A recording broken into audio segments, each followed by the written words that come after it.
Hey boos, in this video, I give commentary based on my opinion. Nothing is to be taken as factual. We are just here to have conversation. We don't expose and we don't sip tea on this channel. I'm giving you real talk straight, no chaser. Let's see if you can handle it.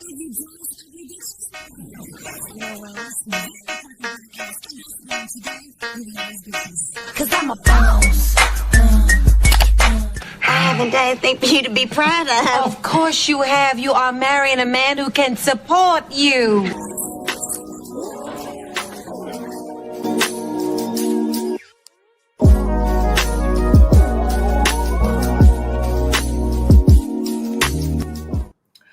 Well, good afternoon. I wanted to catch you while you were at work because why not? Let's chat. I'm sick and I'm sorry. That's why I haven't been on YouTube, y'all. I don't know. I got sick out of nowhere. Every time there's like major planetary shifts, I get cold-like symptoms and I start having weird things happen, if that makes sense. So that's why I've been MIA. There's just so much going on, y'all. And today I have the energy. Yesterday I did not have the energy. Otherwise I would have went live yesterday. But I had the energy. But I was on Jesse Boo's live last night, and I was all up in the business last night on Jesse Boo's live. And you know what's so sad? First of all, this grown ass man was coddled for 2 hours. How long was this interview? Let me see. I think that he was coddled for 2 hours and 25 minutes. That's crazy. Another grown man coddling another grown man for 2 hours and 25 minutes. That's insane. Apparently, y'all, when you hold a man accountable, that's attacking. I didn't know that. I had no idea. I thought as a grown adult, you should be able to answer for your choices and your behaviors. I thought that's what grown people do. I didn't know that. And if you don't want to answer for your choices and your behavior, then you don't do certain things, right? That's what I thought. So in this video, we're going to sit back and we're going to learn how to lie and be coddled for 2 hours. For 2 hours and 25 minutes. To any other women out here, you are never safe in any relationship where you can't talk about someone's behavior towards you.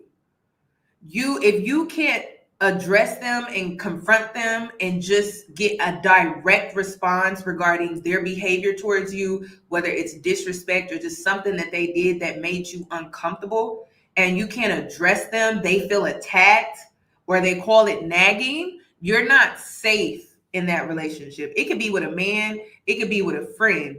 You're never going to be safe with them because you can never confront them on their behavior or what they're doing towards you. So physically, mentally, and emotionally, you're not safe around them. Okay? But we're gonna get into it. Latrice, I don't know what this man's name is, the host. Sir, I am very disappointed in you. I'm so disappointed in this man. I'm so disappointed. This man right here. Sir, how do you have such a large platform, but you didn't do no research? You didn't do any real research before he didn't do no real research before he conducted this interview. And it's interesting to me. I think, is it Latar? I don't know.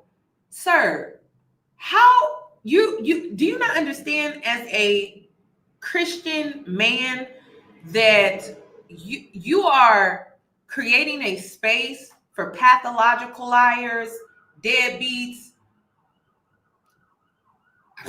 I mean, I don't want to mislabel Derrick Jackson, but we can assume what he may be. You know what I mean? But you got Clay. He was on your podcast. I mean, you're just building a reputation for yourself where you're allowing people to lie. And it seems like you're okay with that. It seems like you're cool with liars coming on your platform and using your platform to put more lies out there to convince the public. That's crazy. I don't get it. So he basically said in Jesse Wu's live last night, because I was in there, he basically said, like, yeah, I let people come on my platform and lie. So just before we get into this, just so you know, that's the standard on the platform. He does not hold people. And then he's talking about, I hold people accountable. How do you hold people accountable if you allow them to lie on your platform? How can you hold somebody accountable? They're not even being truthful. Take the time to let you hear my heart on why I decided to bring Tyler on the Dear Future Wifey podcast. A lot of people have been reaching out to me, asking me to interview him. And immediately I said, nah, I saw a lot of content about him and I cast judgment. I'm gonna be straight up honest with you. I cast judgment and said, nope, don't want to bring him on here because I don't want to give him a place to lie. That is the opposite of. This whole casting judgment, y'all are exhausting with that. If you are not out here judging people using your discernment, then I'm assuming you are allowing just whatever to take place in your life. I judge the fuck out of people. You want to know why? Because I'm trying to measure, are they good to be around? Are they safe to be around? Are they a good person? Can y'all stop with this? I don't want to judge. If you're not out here judging, what does your life look like? Because you should be out here judging to ensure that you're putting yourself in good spaces with people. Hello, safe spaces with people. I'm tired of that. Y'all taking the whole, I don't judge. Y'all taking it too far. Y'all are allowing whatever to take place. And then somebody's showing you who they are and you're like, oh, I don't want to believe that because I don't want to judge. I just like, y'all taking it too far, y'all. I get it. You don't want to judge from a surface level, right? You don't want to judge from a surface level. That makes sense. But when we're talking about behaviors and patterns and characteristic traits, you should be judging the hell out of people for that. That's called common sense.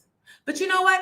I'm learning that common sense is for intelligent people. Common sense is for smart people. Common sense requires critical thinking. And that is the standard when it comes to intellectual people, people that are very intelligent, and people who are smart. I don't get it. It's like, no, you shouldn't judge somebody's surface level, like what they have, what they don't have, how much money they got. I get that. But when we talk about behaviors and how other people treat other people in relationships, I think you should be judging that person because you're judging to see, like, okay, is this who they are? Are they showing me who they are? Come on. We got to do better than that. As a society, we have to do better than that. That's ridiculous. That's why you got so many people walking around just doing whatever to people and they get away with it. Because, well, we don't want to judge. What the Dear Future Wifey podcast is all about is about creating a safe space for people to share their stories, whether we agree with it or not. And my mission is to bring about healing in all parties that's involved. And if I can just plant a seed in Tyler's mind or everybody else that's involved in this situation, if I can plant a seed of hope, restoration, redemption, healing, then I've done my job. I'm not sure if that mission will be accomplished today. It wasn't. But it's worth a try. So it's my hope that this podcast plants a seed where Tyler's able to look back on and become a better man. So I want you to stay tuned to after the episode and you'll hear my reflective thoughts. And I'll be able to share if what I hope for is accomplished or if there's still work to be done. Give grace, have an open ear, and listen. It's not easy by any means. It's tough. I'm just trying to picture what life looks like, and the question you asked me, what would I want? I don't know. And that's okay. That's okay right now for today in this conversation. But if I call you a couple of weeks from now and I say, what do you want? You still say, I know. I will challenge you and say you haven't put in the work because while it's a difficult situation, nothing is too difficult for God. And if you are truly rooted and grounded in God, he's going to provide a solution. He said, if you call me, I will show up. He said, behold, I stand at the door and knock. Whosoever hears my voice and opens the door, I will come in and sup with thee. Meaning that the minute that he is knocking, this is that knocking moment right now where you're having a conversation with me and I'm challenging you to rise up to a certain level of manhood. And now that's the knocking at the door. And then you say, all right, God, this little bald-headed man done told me some stuff and I don't know who this man is. Why did I even go do this episode to begin with? But I know why I'm here. Why? I was called here. I'm telling you why. Like, before I got off the flight, I actually said, I feel in my spirit, you're in good hands. Woo. And one thing I can speak on, Ashley, I don't know how long she's been building that relationship with God. That woman is good. When she says she feels something, don't question it. I learned to navigate around stuff and not want to talk about it. And she'll sit there and say, I feel it. I feel like I'm going against God. You need to tell me. When I tell you, I was like, it was one. Y'all, I'm already sick. This is my first time watching this. Okay? I'm already sick. All right? It's enough. Like, y'all, this is why I don't go to church. This is why. It ain't God. It's not. It ain't even the church house. It's not the church house. It's the people. It's the folks that's in there. That's why I don't go to church. Because, oh my God, the way they weaponize Christianity, and we talk about the scripture and the word of God and how they take it and then regurgitate it to you on some bullshit. That pisses me off. That makes me very upset. And it's like, I can't, like, that's what's so sickening about it. It's not God. It ain't even the church house. Like I said, it's the people. And it's the way they use the religion that I really have an issue with. Oh my God. That's what it is like. Is it just me, or is that being exposed more and more and more and more? They over here reciting scripture, but I'm like, sir, you abandoned kids. Like, what are we doing? And then you went on national television and you lied about it. This is crazy. That's why I can't do it. One night I was crying to her because I was like, I don't know what relationship you have, but I want that.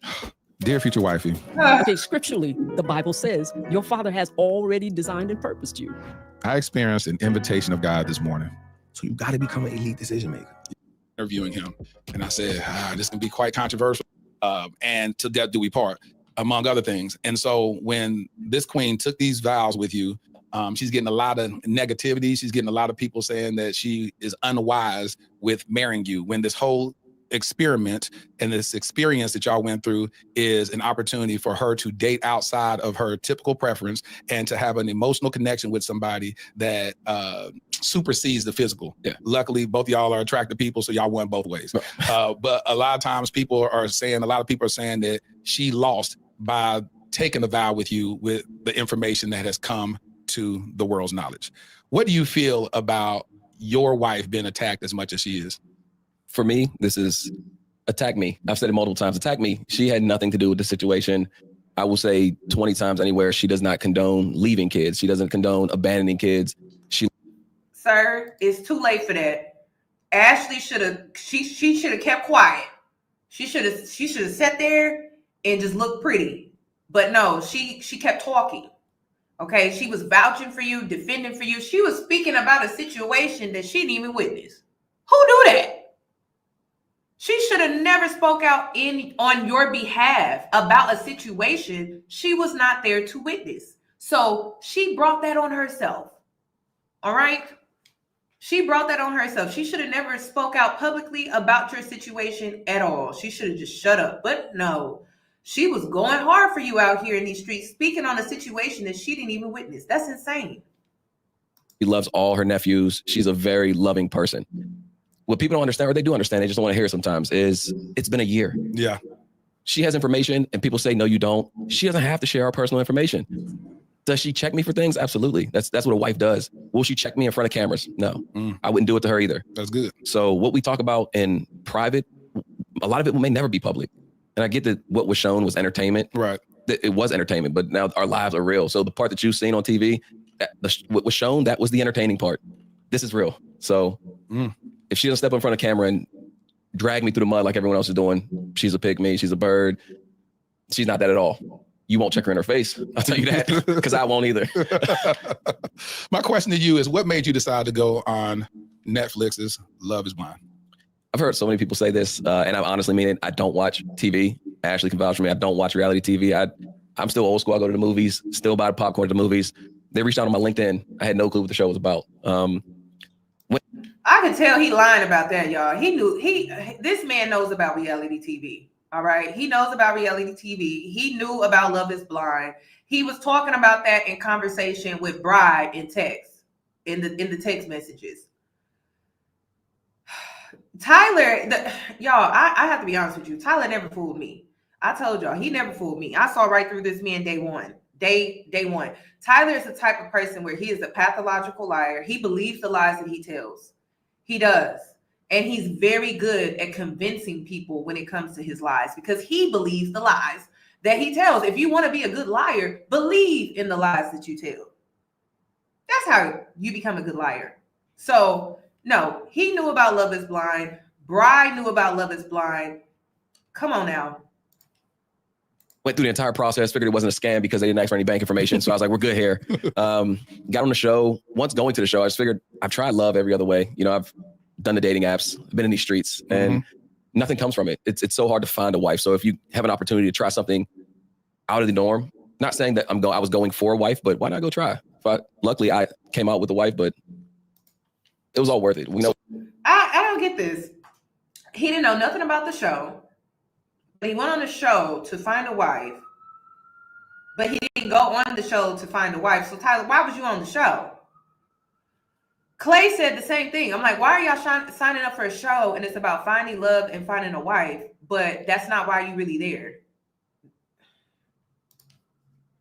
Why not? So from a curiosity standpoint, after they started entertaining you in the DMs, did it make you go and watch the previous seasons? No, so I had to ask, like, should I go watch? But I'm a study type of person. So if I watch something, I'm watching it to study. And you're going to start calculating how you're supposed to move. Yes, and then trying to act like specific people. This man definitely watched. This man definitely studied. This man definitely was studying the show so he could be the perfect guy.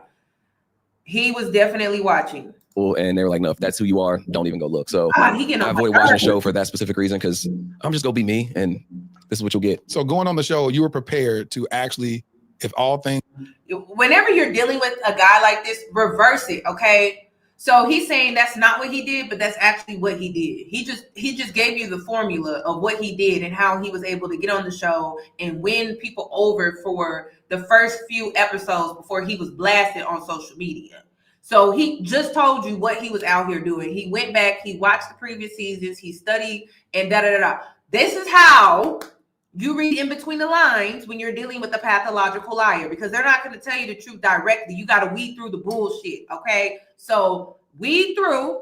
All right, he basically just said, I went back and I watched all the previous seasons and I studied. Okay, all right? That's what he did. And all hearts and minds are clear that you said, I would get married at the end of this experiment. Oh, absolutely. Any of my friends, family could tell you that that's all I've ever wanted was love. So I'm like a love searching. I didn't get it much growing up. So I'm someone who just constantly seeks love. What do you mean you didn't get it much growing up? So my dad wasn't around, which was shown. My mom was a survivor. You know, people grow up surviving. She had to work all these jobs. So for us, it was me, my brother, and my sister. And all we had was each other, fun outside. There was no kisses goodnight. There was no I love yous. I think the first time my mom told me she loved me, I was about to get deployed overseas. I was leaving. That was the first time in 19 years I heard her say it. And what's your position in the military? I was a cook. You was a cook? Yeah. I heard some other stuff. And yeah, I don't know. I was a cook on a ship. So I know people are running around saying I was these other things. I wasn't. I was a cook. So you're no longer in the military now? No, I got out in 2017. But you do have a government job now? No. So I was working for Exelon Energy for a long time, which was nuclear security. And now I do sales. So I run a business called Temporary Wall Systems.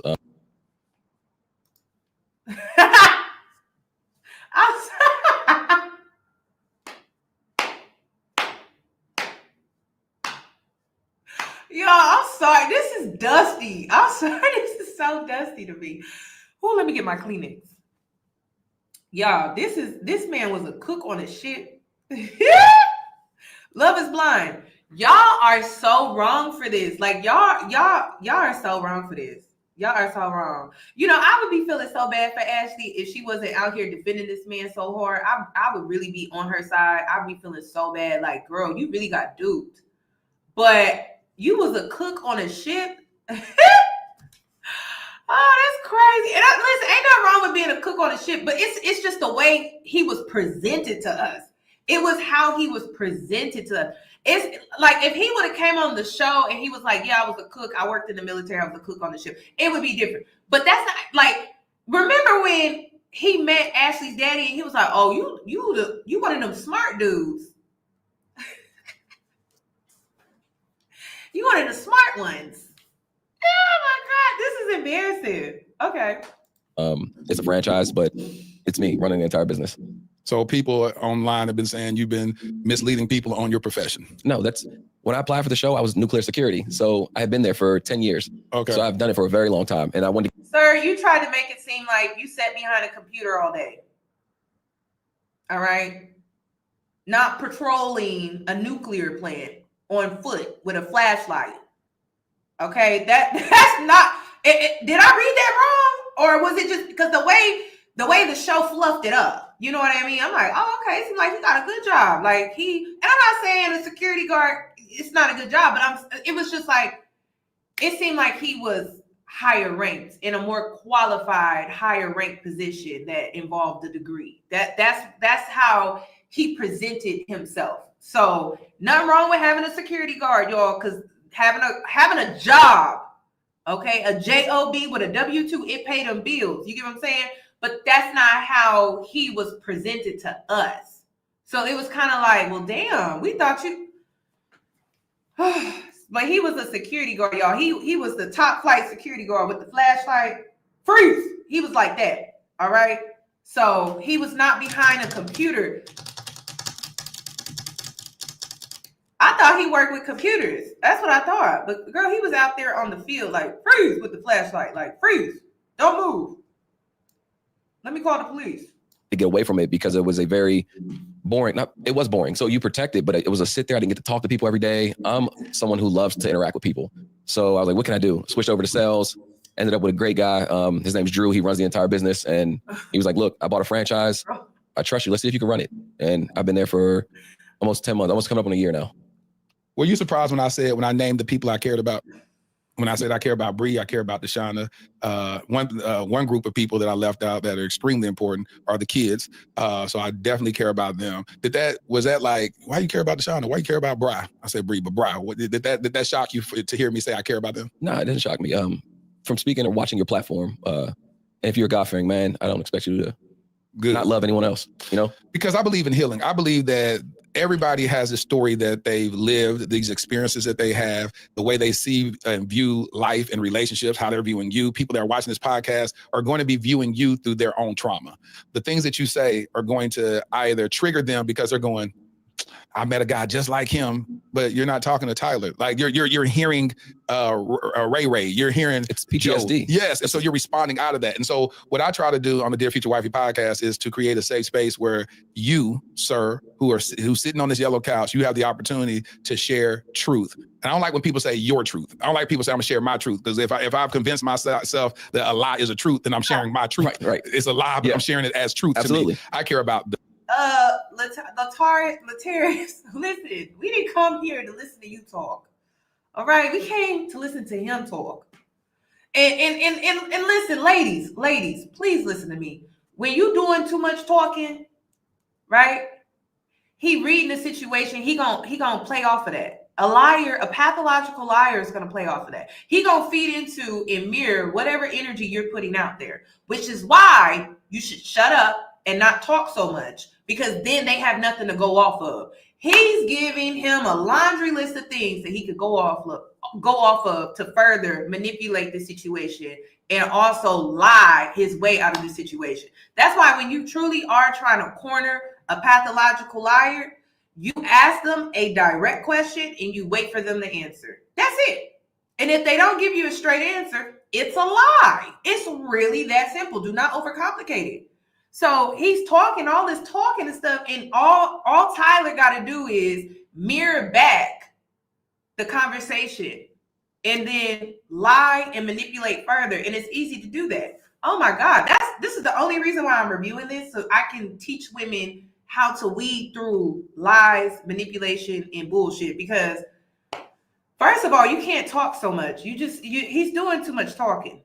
The truth. And so the Dear Future Wifey podcast is set up just like that, to be able to say, listen, I start this podcast showing my own scars, and I'm sharing this with you is because what I'm opening up the door for you to be is totally transparent and vulnerable. When I start the podcast, the first year of the podcast, God told me, hey, share with the audience. I had 500 subscribers at the time. Share with the audience of your infidelity in your past marriage. That happened 5 years prior to me starting this podcast. And I'm like, well, why would you want me to do that? Yeah. When I started sharing about my infidelity in this episode I did with Joey Greco, who was the former host of the show Cheaters. Okay. And it's a good buddy of mine. And I had him come on the podcast, and I shared that, and I sent the episode to my ex-wife before it's released, which is something I'm gonna do with you. Thank you, Holy Spirit. Whatever is shared on this episode, because I care about the value of marriage, I'm going to allow you something I never do. I'm going to give you the footage. I'm gonna send you a link for Ashley to watch it so that she can be prepared with whatever is shared in this, that when it drops in 3 days, she can be prepared for it. I don't like for spouses to be blindsided on anything. I'll say all that to say, I want you to operate in truth and transparency and vulnerability and honesty on today's episode. Can I get your buy-in on that? I got it. All right. So that's what it is. So off the top, the biggest thing happened when you began to share that you had a child. You said a child in the after y'all got out of the pods, after y'all got back from the honeymoon, as you say, what even a honeymoon, but the trips that y'all went to, and y'all came back and you shared that. Hindsight being 2020, do you think you should have shared that while y'all were in the pods? So here's the thing why I didn't share it in the pods, and I can't ever go back and I always think like, should I have done something differently? I can't regret the decisions I made. I will stick on that, but I honestly tried to protect that family. They didn't sign up for the show. At no point could I talk about that. Of course. And I get getting engaged is a huge step. And I try to put myself in the real world because there's a lot of real world dating that was going on in the pods. If I was to date someone for a month, 2 months, I don't tell them everything right away. Right. So this, I was being upfront and I was trying to find there was never going to be a right time to tell Ashley. And looking back, sure, absolutely. I can't sit here and say that I wouldn't. I just can't change it, but I definitely. Sir, he didn't tell Ashley because he knew that she would not choose him if he was to tell her the truth about how he got 3 kids. 3. So he knew why he refrained from telling her the information, because it would have changed everything, especially before she could really get emotionally attached. So he waited until he got her emotionally attached to tell her the truth, because then it would have been harder for her to pull away, distance herself. And he needed a job. He needed to stay on the show as long as he possibly could because he needed a job. This man was homeless at the time. He wasn't working. So he was probably laying on somebody's couch, I'm assuming, laying up with some woman that he probably had right before the show and probably left her. So, sir, come on now. Definitely should have mentioned that. And I said it on the reunion. It wasn't showed. Omission is not okay. I omitted to Ashley, and I admitted to that. That's something that I'll stand on, that I was wrong for. So I do wish that in my mind, if I could go back, I do wish that I could have told her. Why? Just to get her a feel, so it doesn't feel like I swindle her into a relationship. When me and Ashley have conversations, again, private conversations, I sometimes get the You definitely swindled her. feeling, not that she does feel this way, but that her decision might have been different. You don't know. We are married and love each other now. Be real. It would have been different. Be real. Cut the BS. It would have been different. And you know that. And she's probably made that clear to you through conversations, private conversations. But she would have chose differently if you would have told her the truth. And you knew that, which was why you did not tell her that. Which is why I don't understand, Ashley, why you trust anything that this man says. Because if it come down to it, if it benefit him to not tell you, and it don't benefit you, he's not going to tell you. This is why I always tell y'all, choose men with integrity, because even when a man has to do right by you, even when he's wrong, he's still going to do right by you. You know what I'm saying? Even when it don't benefit him, he's still going to do right by you because he has integrity. If you are out here dealing with a man that don't have integrity, you laying up with a man that don't have integrity, that's insane. And Ashley, you married to a man that don't have integrity. So you in danger, girl. You are in danger. Your whole life is in danger. And I hope you don't get pregnant by this man, because you really are in danger. This is a man that will choose himself. He will throw you over the ship to save himself. He is not the type that's going to save you. He like, oh no, move out the way, shove you out the way and make sure that he's safe and he's good. That's the type of man you dealing with. That's why I'm like, girl, I can't believe this. That's a mess. But who knows what have happened? And if you're walking by faith, whether I told her or not, if that's my person, she would still be my person. Facts. That's what I totally believe in. I believe in total transparency. And so, because that is an interesting thing that you bring up, is that legally, if I donated sperm, and it's such a tricky situation, because if I donated sperm. No.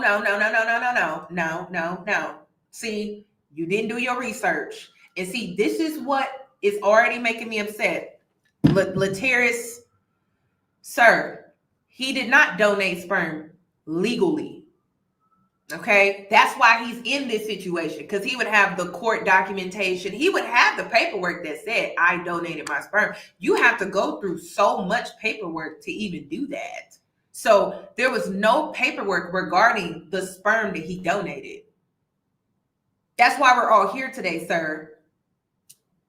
That's why we're all here. There's no legal documentation that said, hey, I, Tyler Francis, I'm donating my sperm to this family.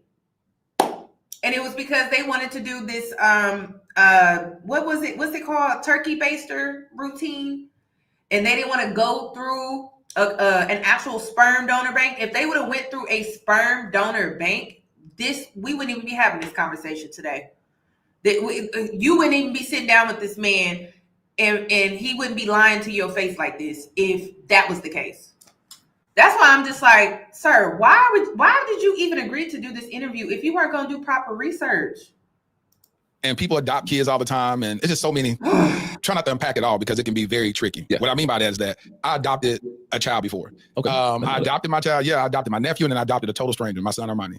But in it, they asked, do you want this to be a closed adoption? As a closed adoption, the parents don't know. I can change his name. I can do all this stuff, and they can. The records are sealed, and they have no knowledge of who adopted their child. Closed adoption. I went for open adoption because I believe in everything being open and whatnot. So with that being said, if the child was younger and I decided to do a closed adoption and never let my child know until I feel like it's the right time to tell my child he or she was adopted, I, as the parent, have the right to do that. Yeah. Which now removes the right from you to get on the show and say, hey, yeah, I donated sperm and this is what it was or whatever. And then your fiance begins to ask questions, and then you got to shuck and jive about how you answer it because all of this has been recorded. Right. So you don't know what the TV is going to, it becomes very tricky in that scenario. Yeah, because it's like, she could be like, hey man, you go in there and share it with stuff like that. Yeah. Like, what are you, like, it can get real crazy. So when I ask these questions. He talks too much, y'all. Damn. He talks too much. I don't know if I'm gonna be able to get through this. Cause damn, like, he talking about how he went through all of that, right? He went through that whole lengthy process. And this man can't relate to what you're saying because he didn't do that. All right? He laid up in some, and didn't want to pull out. That's what he decided to do. He laid up in it and was like, ooh, this feels too good. I'm not pulling out. And he created 3 beautiful children. I don't understand. So, sir, he can't relate to what you're saying. There was no real paperwork. That's the problem. That's the reason why he's in this situation. Oh. When I say, should you have done that, hindsight being 2020, I'm asking it based upon with the knowledge that you have, with all parties being included, because you know whether or not she would have been upset with you sharing it, what y'all's relationship was at that time, and how people that know how y'all were connected to each other, where they say, oh, I already knew that he was a donor or whatever. I don't know all that. Yeah. But you're saying hindsight being 2020, you should have said, yes. This is all laid up front because Ashley has nothing. She comes with no baggage. She was up front. She went in and was very vulnerable. Me trying to protect, I feel like when I say it, I'm trying to protect the family. It's a cop-out. In my mind, I feel like. What do you mean we say protect the family? Because they didn't sign up for it. So I didn't want anyone to go exactly what they're doing, digging, searching. These kids' birth certificates are on social medias, websites. It went from being about the kids, what everyone said it was, to let's tear Tyler down, but these kids have been pushed to the back burner. As you're smearing me, you're forgetting to protect these kids. Mm-hmm. And people are missing that part. Like, again, I'm okay with taking the heat for the omission part, for certain parts that I played in people's lives. I'll never be perfect. And see, this is what I be talking about, y'all. This is what I be talking about. That's manipulation right there. Let's catch it. Did you catch it? Let's catch it. Okay. So we caught it. Sir, you didn't protect this family because you lied. You lied. You were more focused on yourself. You cared about protecting yourself so much so that you didn't even give Ashley the choice to choose whether or not she wanted this for herself. That's number one. So you didn't give a damn about her, and you didn't care about these kids because we saw the text messages with Bride. Bride was very supportive of you going on this show. So there was no need for you to lie at all, except for you couldn't get Ashley on your side with telling her the truth. So the kids' information is out here because of you. It's not out here because of the people online. It's because you lied. That's why we're all here. If you would have told the truth, we wouldn't even be here today, sir. That's what this is all about. This ain't about nothing else but that. There's a cause and effect here. The effect is you decided to lie. And so now people went digging for the truth because you lied. Well, you could have told the truth. And then this is what's even crazier to me. This man knows he's screwed over a lot of people. Like a lot of people. You should have known people was going to come gunning for you too. You should have known, but you thought that you could lie your way out of it. That's basically what you thought. And it blew up in your face. This interview blew up in your face. You continuously lying blew up in your face. You trying to paint out Bride to be something. And we don't care about that because at the end of the day, it's not about her and her personal relationships. It's about you and how you went on national television and you lied. And you keep saying, oh, I'm protecting the kids. No, you're trying to protect yourself. And you're using these kids as a shield from accountability. Sir, please stop. Stop. You are a grown man. Trying to be a perfect person, husband, it'll never be. But I do just wish I told Ashley up front and let her make that decision. Mm-hmm. She's, for the most part, I'm gonna speak for her. She's happy. I'm not holding her down. I don't have her handcuffed. She's a very strong, intelligent woman who makes great decisions her entire life. That woman is delusional. She is delusional. All right. And so when you look back at the moment where she asked you, have you seen the kids before? Why did you answer that question like that? And you said, maybe I know. See, that's so it was like I don't know. It was like a look around. I don't know. So that was me trying to avoid. And then as I said it to avoid, I realized we were filming. So that night, as soon as camera stopped, I was like, okay, we had conversations off camera. I'm like, look, I don't want to talk about this. I had mentioned multiple times, Ashley, I don't want to talk about this on camera. And she was like, we have to. Like, I feel a certain type of way now. I can't interact. We have been so loving. Up until that point, people loved us because the way we loved each other. That was coming to a halt because I came out and told her on my own the night prior. So then that came up and I'm like, I'm trying to avoid this on camera. I really was. When she asked, it was like a quick avoidance, escape. How can I get away from this? And I was like, I don't know. Told Ashley, the picture showed her. Yes, they know what I look like. The involvement. We went through the steps of talking. We still talk. We still have very uncomfortable conversations to this day. So it was a cop out is what it was. Good. Glad you own that. Because for you to question whether or not your child, well, let me ask you this, because I want to make sure I respect how I'm wording stuff. Do you consider those? Well, we're gonna talk about the one that was the donor situation, and I'm saying one is I'm gonna have you answer the twins. But do you look at them as your child? That's tough. I'll be honest. So that is a tough question. And I say it because I haven't been actively involved. I know that's what's running around on the internet, but I haven't. I was around the son a lot more, only because we were living in the same building. So he a deadbeat. That's what he just said. He a deadbeat, y'all. Because according to Bri, right? All right, even though the ex-wife was like, girl, you know, you got pregnant because you was out here cheating on me, right? All right. We'll give you that, Tyler. All right, you're a donor when it comes to the first child. But them twins were not donors. All right. So you just a deadbeat then. You just openly admitted right here on camera that you are a deadbeat. That you haven't really been active, you haven't really been involved, which was why Bride took you to court to get child support, because you haven't been active. All right. That's a confirmation to me. That's confirmation to me. You see, you got to pause, slow down. That's confirmation to me. He was like, yeah, yep, I wasn't there. I wasn't active. He was around. There's a lot going on. As the twins were born, no, I wasn't around them for almost 4 years. So you'll see her mom post videos and it's saying, who is that? Who's that? She's trying to convince them who I am because they didn't know who I was. So I haven't. The twins. Yeah, yep. So the twins are girls. Yes, twin girls. Yep. And she's trying to convince the kids that, you know, who I am because I wasn't around. And it's a very sticky situation because I don't feel like a father. And I've told this to Bride herself that I don't feel like a father. What I feel like is a glorified babysitter that you need money from. These kids have been raised the past 4 or 5 years with another woman. She's engaged. So they Y'all, I want to fight this man. I do. So y'all remember Bride? She also said that he started acting different towards her and the kids when she did not allow him to claim the kids on his taxes. Remember, this is how this whole thing started. It came down to the tax return, y'all. He was mad because he asked her, and he wasn't really active when he asked her this, but he came to her and said, hey, I want to claim the kids on my tax return. Will you let me claim the kids on my tax return? And Bride was like, no, like, you haven't really been helping as is. Like, why would I let you claim the kids on your tax return? And that's how we all came to this conclusion here with this interview and everything that's going on right here. So, a glorified babysitter, that's insane, y'all. You know, it's just, oh my God, I can't believe it. This made him look worse. It made him look worse. And I could think of a million ways that he could have handled this situation, because he didn't have to come out and do this. He didn't. There was like so many different ways he really could have handled this situation.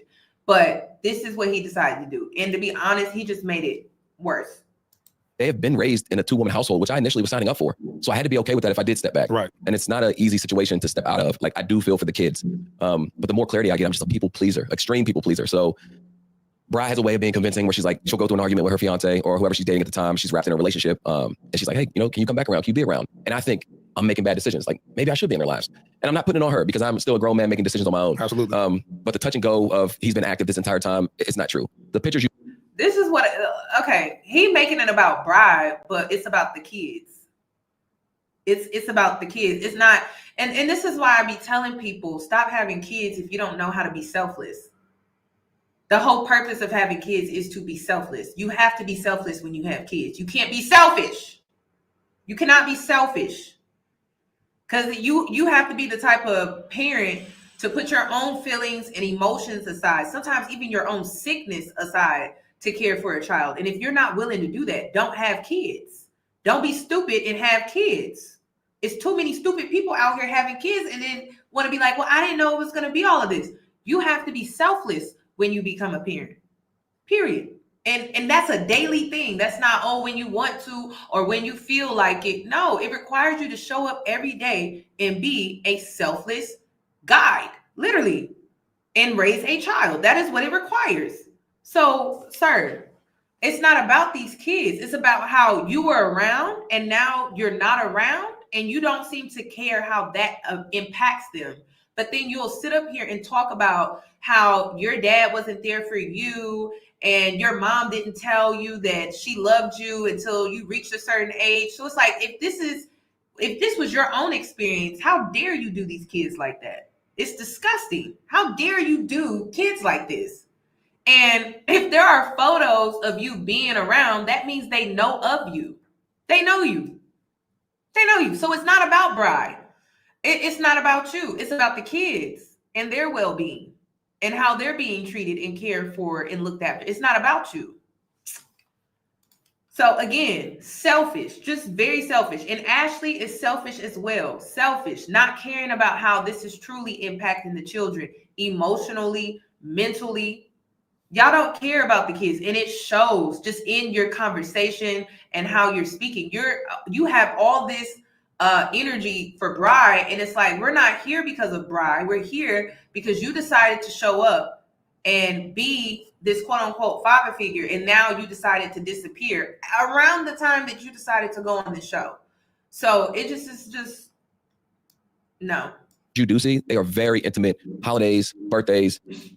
I don't even looking at the pictures, I don't feel like a father. So answer this. There's a picture where you had dad on your shirt. Why would you wear a shirt like that if you wasn't going to play the role of father? So I initially stepped up to play that role as father. At what stage? Right before before the twins were born. I had already agreed to step in. I would be a part of it. Exactly. So it's not about bride, sir. It's not about bride. It's about what you chose to do at one point. It's what you chose to put on that dad shirt while not feeling like a dad. And when I look at those photos, I don't feel like I'm a dad. I don't even feel like I look like a dad. Y'all, do y'all even know what a dad looks like? So why would you wear that shirt? Why would you wear that shirt? Why would you even wear that in front of them? Because a young child sees dad on your shirt. They're going to be like, that's my dad, right? Because you're wearing the shirt around them. So dad is missing. Dad, I haven't seen dad. I haven't talked to dad in a while. Dad, just gonna sit up here and lie like this. This is crazy. Another misconception is that I named the twins. Bride was dating a girl who named those twins. Okay. So a girl has always played a major part in these kids' lives. They gave one of the twins my middle name, but that was her and the girl she was dating. She named those kids. So you had no say. So let's go all the way back. Yeah. We don't got to the other twins. I want to go right from the very beginning. How did this donor situation take place with the first child? Yeah, so me and Bride were close friends, extremely close friends, hung out almost every other day, if not. She hung with all the guys. She's one of the homies, to be honest. Like, she is super cool, and I'll never take that from her. Her and her wife were trying to start a family. Her wife has a daughter, but they wanted to have a kid together. They went to the sperm donor bank. They charge per, I don't know if you know this, I found out with them. They charge for every, sounds like a 2K game, but for every attribute. So if you want to be with, yeah, that's what I was thinking about, because it's like an attribute. So if you want to be with, if you want your sperm donor to be black, if you want him to be 6 foot, if you want him to be educated, you have to pay per. You can go in and just say, I want black or white, and that'll be bottom line. But if you want to, add some things on, you have to pay for those things, and they couldn't afford it. So I was like, look, I'll help y'all out. They had some home kit where it's like a cup. You do your business in a cup. You give it to them. They do what they want with it. They had their family. The wife did leave right before. And let's entertain this and say it's true. You were a fool. You were a fool. You are a fool to get, like, come on. It's like and listen, this may be a hot take, but you are a fool to give your sperm and not sign no paperwork, no contract, no nothing. You are a fool for doing that. So now in the eye of the law, right, or in the eye of the court, or whatever the case may be, they have to believe that that's what y'all agreed to do with not having any record of that. So that was stupid. That was dumb. Why would you do that? That's like a man signing the birth certificate and you don't know if that's your child or not. Why would you sign the birth certificate? That was stupid. That was just dumb. That was dumb. That was just not smart at all. And let's just say it was true. It was still stupid for you to do that. Or right after the son was born. Oh, let's go back. What year is this? This was 20. I'll have to double check the facts. And I want to sit here and say, I want to say 2017, 2018. So 2017, 2018. I remember her. I remember the ex-wife saying that they could have went through the sperm donor, but they wanted to have a child by somebody that they knew. And Bride was really pushing it with Tyler at that time. So I don't know why he's lying about that. And listen, you'll catch him in the lie, because I saw a clip that Jesse reacted to regarding this interview where he talks about how Bride has a really good job. So if Bride has a really good job, then that means, and her wife, I'm assuming, also had a decent job as well. They most likely could afford that as well. I don't even know why he's lying about that. And you decided to donate your sperm in order for your friend and her wife to have a kid. And that would be your first kid ever. Yes. And what did the people around you, did you consult your mom? Did you ask your friends, and be like, what do you think about this? Yeah, my mom was like, not a good idea. Maybe not a good idea. But again, me and my mom had a relationship that I've made a lot of great decisions in my life. So if I'm making one, she trusts that I'm making good decisions. Friends were like, are you sure? I'm like, yeah, like I don't see an issue, because I feel like I've lived 30 lives. And at that time, I think I was 26, 27. I thought that was old. Like I wasn't married. I didn't have a house. I think my life wasn't going as planned. And I didn't have kids. All my friends and family have kids. And I was like, why not help someone? I'm never going to have a family. I'm never going to have kids. What's it hurt to help someone else have a family? So when I stepped up, I'm like, sure, it's not a problem for me. I didn't think twice. That's interesting. That's a big commitment. And so, but of course, you're 27 years old. So that's why I like putting stuff in context. Because sometimes you may look at somebody at 34 or 45 and you're talking to them in the knowledge that they have currently, not realizing, if you asked me some questions when I was 18, that was a different Latinos, And so here you are, 27, 28-ish, making this decision. You donate sperm. What was the... Rose?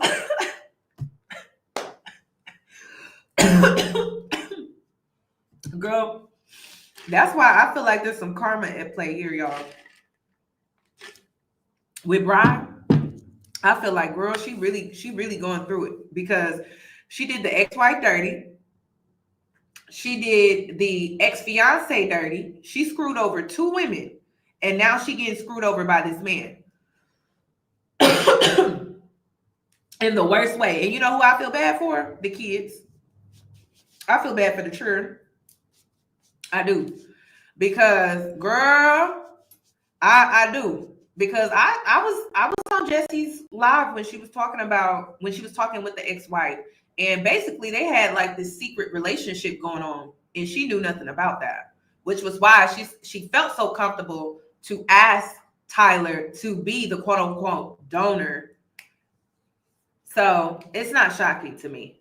It's not shocking to me at all. And it seems like at that time, Bride may have been struggling with her sexuality, and may have been taking that confusion out on her ex-wife. So, yeah. Mm-hmm. Agreement during that time. I'm gonna donate and disappear. No, so we were still friends, and they were stationed in the area. It was, you donate, if you're around, you'll be Uncle Ty. You'll be uncle around. And I didn't see an issue. So they had a daughter that came from her wife on her side, and I was around her all the time. If you see me around kids, I love kids. So I was like, oh, that's not an issue.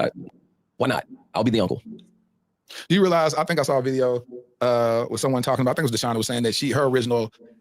I'll be the uncle, but you wore a dad shirt. Why didn't you get an uncle shirt, Tyler? Huh? Why didn't you get an uncle shirt? Oh, I'll be the uncle. So why you put on the dad shirt then? This man get on my nerves, y'all. Like, how does it feel to be a horrible person? Like, you are like, I never met a horrible person where you just be like, damn, this person is really a bad person. He is not a good person. If you were just uncle, why didn't they get you an uncle shirt? Why did you wear a dad shirt around them kids? That's just going to cause further confusion, don't you think? And it was because you wore the dad shirt, because that's how you showed up. You showed up as dad, not uncle. Not uncle. Because y'all, correct me if I'm wrong, but like, how easy is it to go get an uncle shirt over a dad shirt?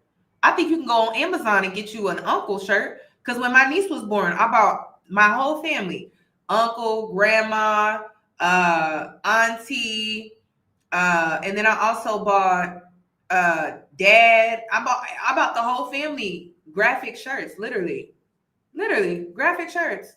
So they have uncle shirts out there. They do. Go on Amazon. It's real easy. It's not hard. So, sir, that's a lie. That's another lie.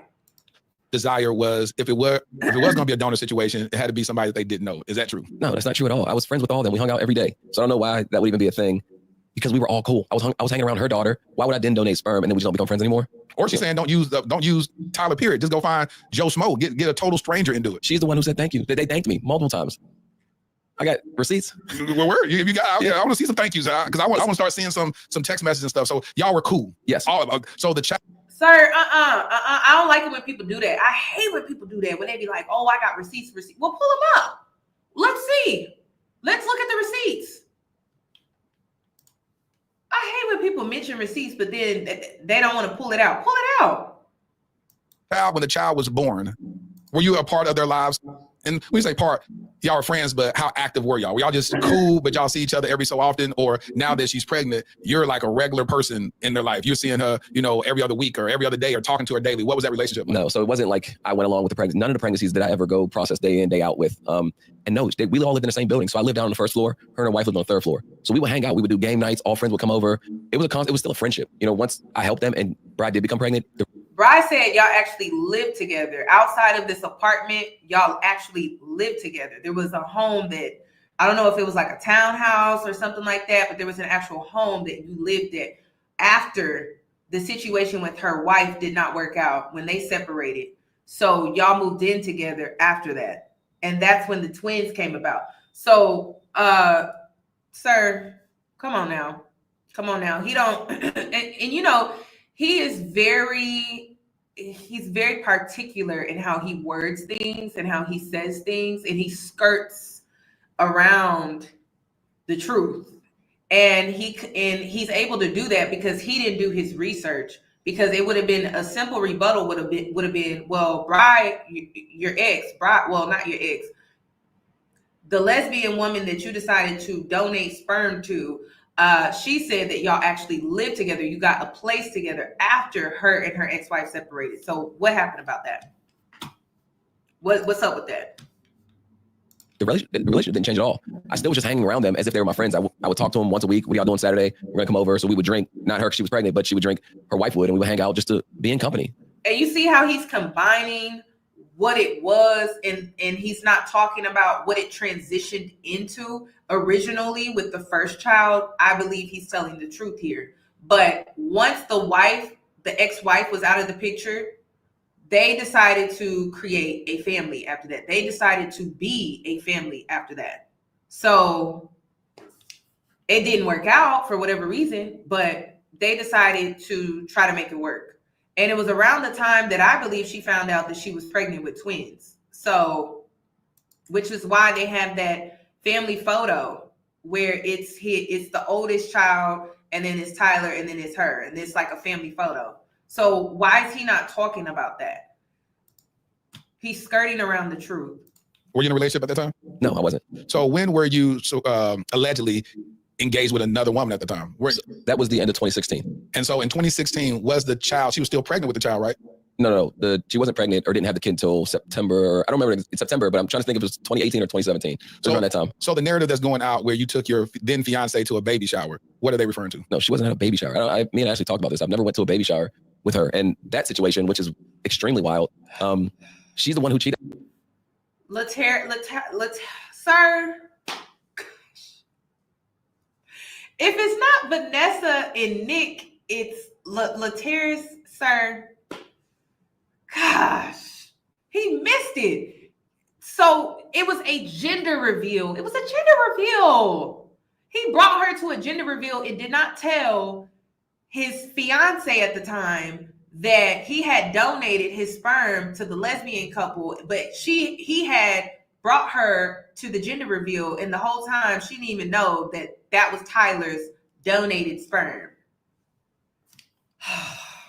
So no, he wasn't at the baby shower. And yeah, he's telling the truth with that. But come on. And he was able to skirt around that real easy because you didn't do your research. I have the receipts for those as well. She's the one who cheated. And then we stopped living. Me and my ex-fiance was living together. I caught her texting her ex, is what it was, which a lot of people don't know. And there are receipts for that. And there's a lot of deep, dark secrets that people are trying to spill about me where I'm like, sir, where are the receipts for this stuff that you're putting out here? Because the other lovely ladies have offered that information up. We were able to see that information. So all this receipt talk is really getting on my nerves. It really is. Don't bring up stuff and talk about, well, I have receipts. Well, where are the receipts? Sir, where are the receipts? Because the other women were able to provide receipts, lots and lots of receipts. And all we getting is some lip service. This all we get. We only getting some lip service, some slick talking. That's all we got. We ain't got nothing but that. And we need actual receipts. Okay? Put it in my hand so I can see it. That's what I want to see. But this lip service and this slick talking is not doing nothing for me. Absolutely nothing. they're not true, but I have a lot on you and your family. So, like I said, I didn't come here to trash anyone, but I will keep that person's name out of it completely, just because, of course, and you should. She hasn't come public and said her name, but I know she's been sending little subliminals. But I never cheated on her. So her saying that you came. So which baby shower are they talking about? Allegedly, are they talking about the first child? Girl, Bride's ex-wife said that he was cheating on that fiance that he had. And even the ex-fiance said that he was cheating on her. He was out here having threesomes and all type of stuff. So where are the receipts for that? He couldn't even, oh my God, this is a disaster. This is horrible. And then, Lateris, I hope I'm saying your name right. If you thought that this was going to be very controversial, right? Why wouldn't you do your due diligence? Why wouldn't you do your research when it came to this situation? Because now it's making you look bad. It's making your platform look bad, because it's like, well, how many other people have you brought on your platform and you just let them lie and get away with the lie because you just didn't do your research? That can mess up your credibility. That could really mess up his credibility. Like, no one is going to sit here and want to listen to your interviews if you're not going to do the research and then address if someone is lying about something. Otherwise, what's the point of them coming on the show? What's the point? Unless you're trying to facilitate a platform for people to lie and then further victimize other people, because that's basically what he's doing right now. Yes. And they're saying that you were engaged, you took your fiance to this baby shower, not letting your fiance know that you were in fact the donor of said child. No, they just made this whole story up. When we were done, the thing is, what's being ran around is that I did that, she found out, and she left me. Right. No, that's not what happened. We were done. I gave her the common courtesy of like, hey, when it was time after Bride's wife left, me and Bride talked like, hey, I'll step into his life and do all these things. Me and my ex-fiance were already done and broken up. I gave her the courtesy. I still have that receipt as well. Hey, this is what happened. I'm just letting you know. How dare you? You're dead to me. All these things. We were already not living together. We were already on bad terms because she had cheated. We weren't together. She had cheated. She was still trying to get me back. But I stepped back. I was hands off. Like, I'm good. I don't want to be with you anymore. I said I would try. Why did Bride and the ex-wife say that was your fiance? They know her as the fiance, not the ex. They know her as the fiance. And the reason why I'm pointing that out is because of the timeline. And we're dealing with the liar. So around the time that the ex-wife was still in the picture and Bride was pregnant, she was the fiance. She was his fiance. That's what they knew her as. That's what they addressed her as. So, sir, what are you even talking about? The timeline doesn't even make sense. It does not make sense. And if you walk with me here for a sec, because he's saying that this is around, he donated his sperm to a lesbian couple. He was engaged to another woman. He took her to the gender reveal and did not tell her that he had donated his sperm. At that time, when the baby's gender was known, he was still in a relationship with this woman, and they were, and that was his fiance. So that's what everyone involved in this story, except for Tyler. Everyone involved in this story is saying the same thing, but Tyler, the ex-fiance, Bride's ex-wife, and Bride herself. So everybody's just lying on Tyler. Everyone's just confused about your relationship status around that time, and then everyone else was just confused about what you agreed to around that time. So everybody just lying on Tyler. Everybody just, poor Tyler. He's such a victim, y'all. He is such a victim. But you, at the end of your 20s, someone cheats on you, your whole world's over. And I don't want no part of it. Yeah. Like, we were living together. And again, people can deny it. I have them. Well, I'm gonna ask you to show it to me a little bit. The question is simple as this: did she go to the baby shower? No. So they just made this whole story up. That this woman came to a baby shower. They just put this lady. It's because you're not asking him the right question. And y'all, ladies, are you paying attention to this? Do you see how pathological liars work? You have to ask them a direct question. If you don't ask them a direct question, and because this man is simply messing up and saying baby shower over gender reveal, he was able to skirt around that. Oh, it makes me mad. Y'all, because one thing about it, I love to catch a liar right in his lie. I love to catch a liar in the lie, because I'm like, why are you lying to me? So he was able to skirt around that. That's why when you confront somebody that you know is a pathological liar, you got to be straight with it. You got to be direct. You got to have your information down pat. And then they'll try to gaslight you. Oh, you thought they was going to tell you the truth? Hell no. They'll try to gaslight and then convince you that that wasn't what was said, or that wasn't what happened. You know how it go. You know how they do. You know how they do. That's why you got to be quick with it. You do. You have to be quick with it. You got to be quick with it. You do. You do. You got to know who you going toe to toe with. And Lateris, I don't think you knew who you was going toe to toe with. Okay, he is whooping your ass with just skirting around that. Just let me sidestep out the way. Boom. All right, cool. Next question. That's what he's doing in his head. Here, and that never ever happened. I honestly don't recall her ever going to a baby shower. I'm being completely honest. I do not recall her going to a baby shower. They post a picture of your ex-fiance at a baby shower with you. Like, boy, you got to show me. Yeah, you got to show me, because I'm telling you that the timing of it didn't line up or add up. Like I said, we were already on outs. Well, let me ask you this then. Were you engaged with this woman at the same time she was pregnant with the first child? It was the end of our engagement. Yes. Yes. All right. I'll give you just a yes. So did your fiance know that you had donated sperm to Bri during that time? No. Okay. So you didn't tell her that either. Why not? We were already on our way out. So, sir, you lied. You lied to that woman. You lied. You lied. You lied. And so, no, she was not there for the baby shower, but she was there for that gender reveal. Don't play with me, y'all. You know what? Are the men watching? Do you see how women will crash out over stuff like this? I mean, just think about it. If I was in a relationship with Tyler and he had put me through a lot of shit, right? And then I decided to crash out because it just became too much. And now I'm crazy. I'm seen as the crazy one. I'm the crazy ex. I'm the crazy. That's why when a man come to me and he be like, oh yeah, my ex is crazy, I immediately will ask, what did you do? What did you do? I'm on guard. I'm on guard. I'm on 10. What did you do? Because it's just crazy, y'all. I would literally crash out on this man. I would. He would get the best of me. He would get the best of me.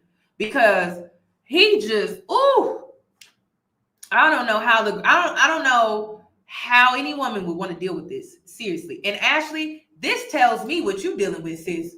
That's why you cuckoo for cuckoo puffs, is because this is what you're dealing with. You in it with a mastermind, sis. That's why you cuckoo for Cocoa Puffs. Because, girl, this is a piece of work. And you're talking about you're smart and you're intelligent and you're this, you're that. Well, girl, you're in it with a mastermind. So put on your seatbelt, because you're not going to be the same after dealing with this man. I can tell you that right now. You are not going to be the same. Absolutely not.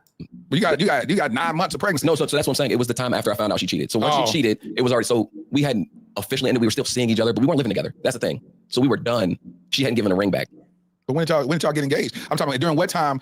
He keeps talking about how his ex-fiance cheated.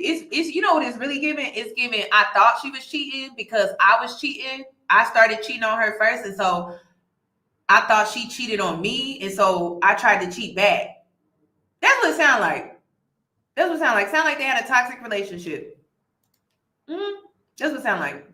But he was like, oh, well, I just assumed she was cheating because he was already cheating, right? And so she cheated on me. That's what it sounds like. Donation happened in relationship to the donation and the girlfriend relationship with your fiance. Wouldn't that happen around the same time? 3-month difference span. So after I found out she cheated, it was about 2 to 3 months after that where I was like, I'll help you. No, take the cheating out. This is a woman in my life. I'm dating this woman right here. Yeah. I'm donating some sperm to this other lady. When does this lady, at what stage did this happen? I donated, I'll give you months. I started dating this woman in January 2016. My homegirl, I say, let me go ahead and help you. I'm gonna donate some sperm to you in March of 2016. The same month, 3 months later, 4 months later, I end up breaking up with her. Was she in your life while you were before? What stage was it when you donated the sperm while this woman was in your life? At the end of after our relationship. So after your relationship was over, then you donated sperm. Yes. Okay. So the question was, so that's what you're saying is that this relationship was already over, and now I'm helping someone else. Yes, because that's where I'm at the point where you say I'll never find love. Yes, I'll never be with anyone. Now that makes sense. I'm never gonna find anybody. This woman done cheated on me. Now that makes sense. I can resonate with that. I'm never gonna find anybody. This woman I was engaged to, she cheated on me. Boom, forget it. Oh, I can be a help of service to somebody else? Why not? Let me go ahead and help. Yeah. Okay, that makes sense. Tyler? No, I understand. You got a very sticky situation. Yeah, your life is, boy, Jesus.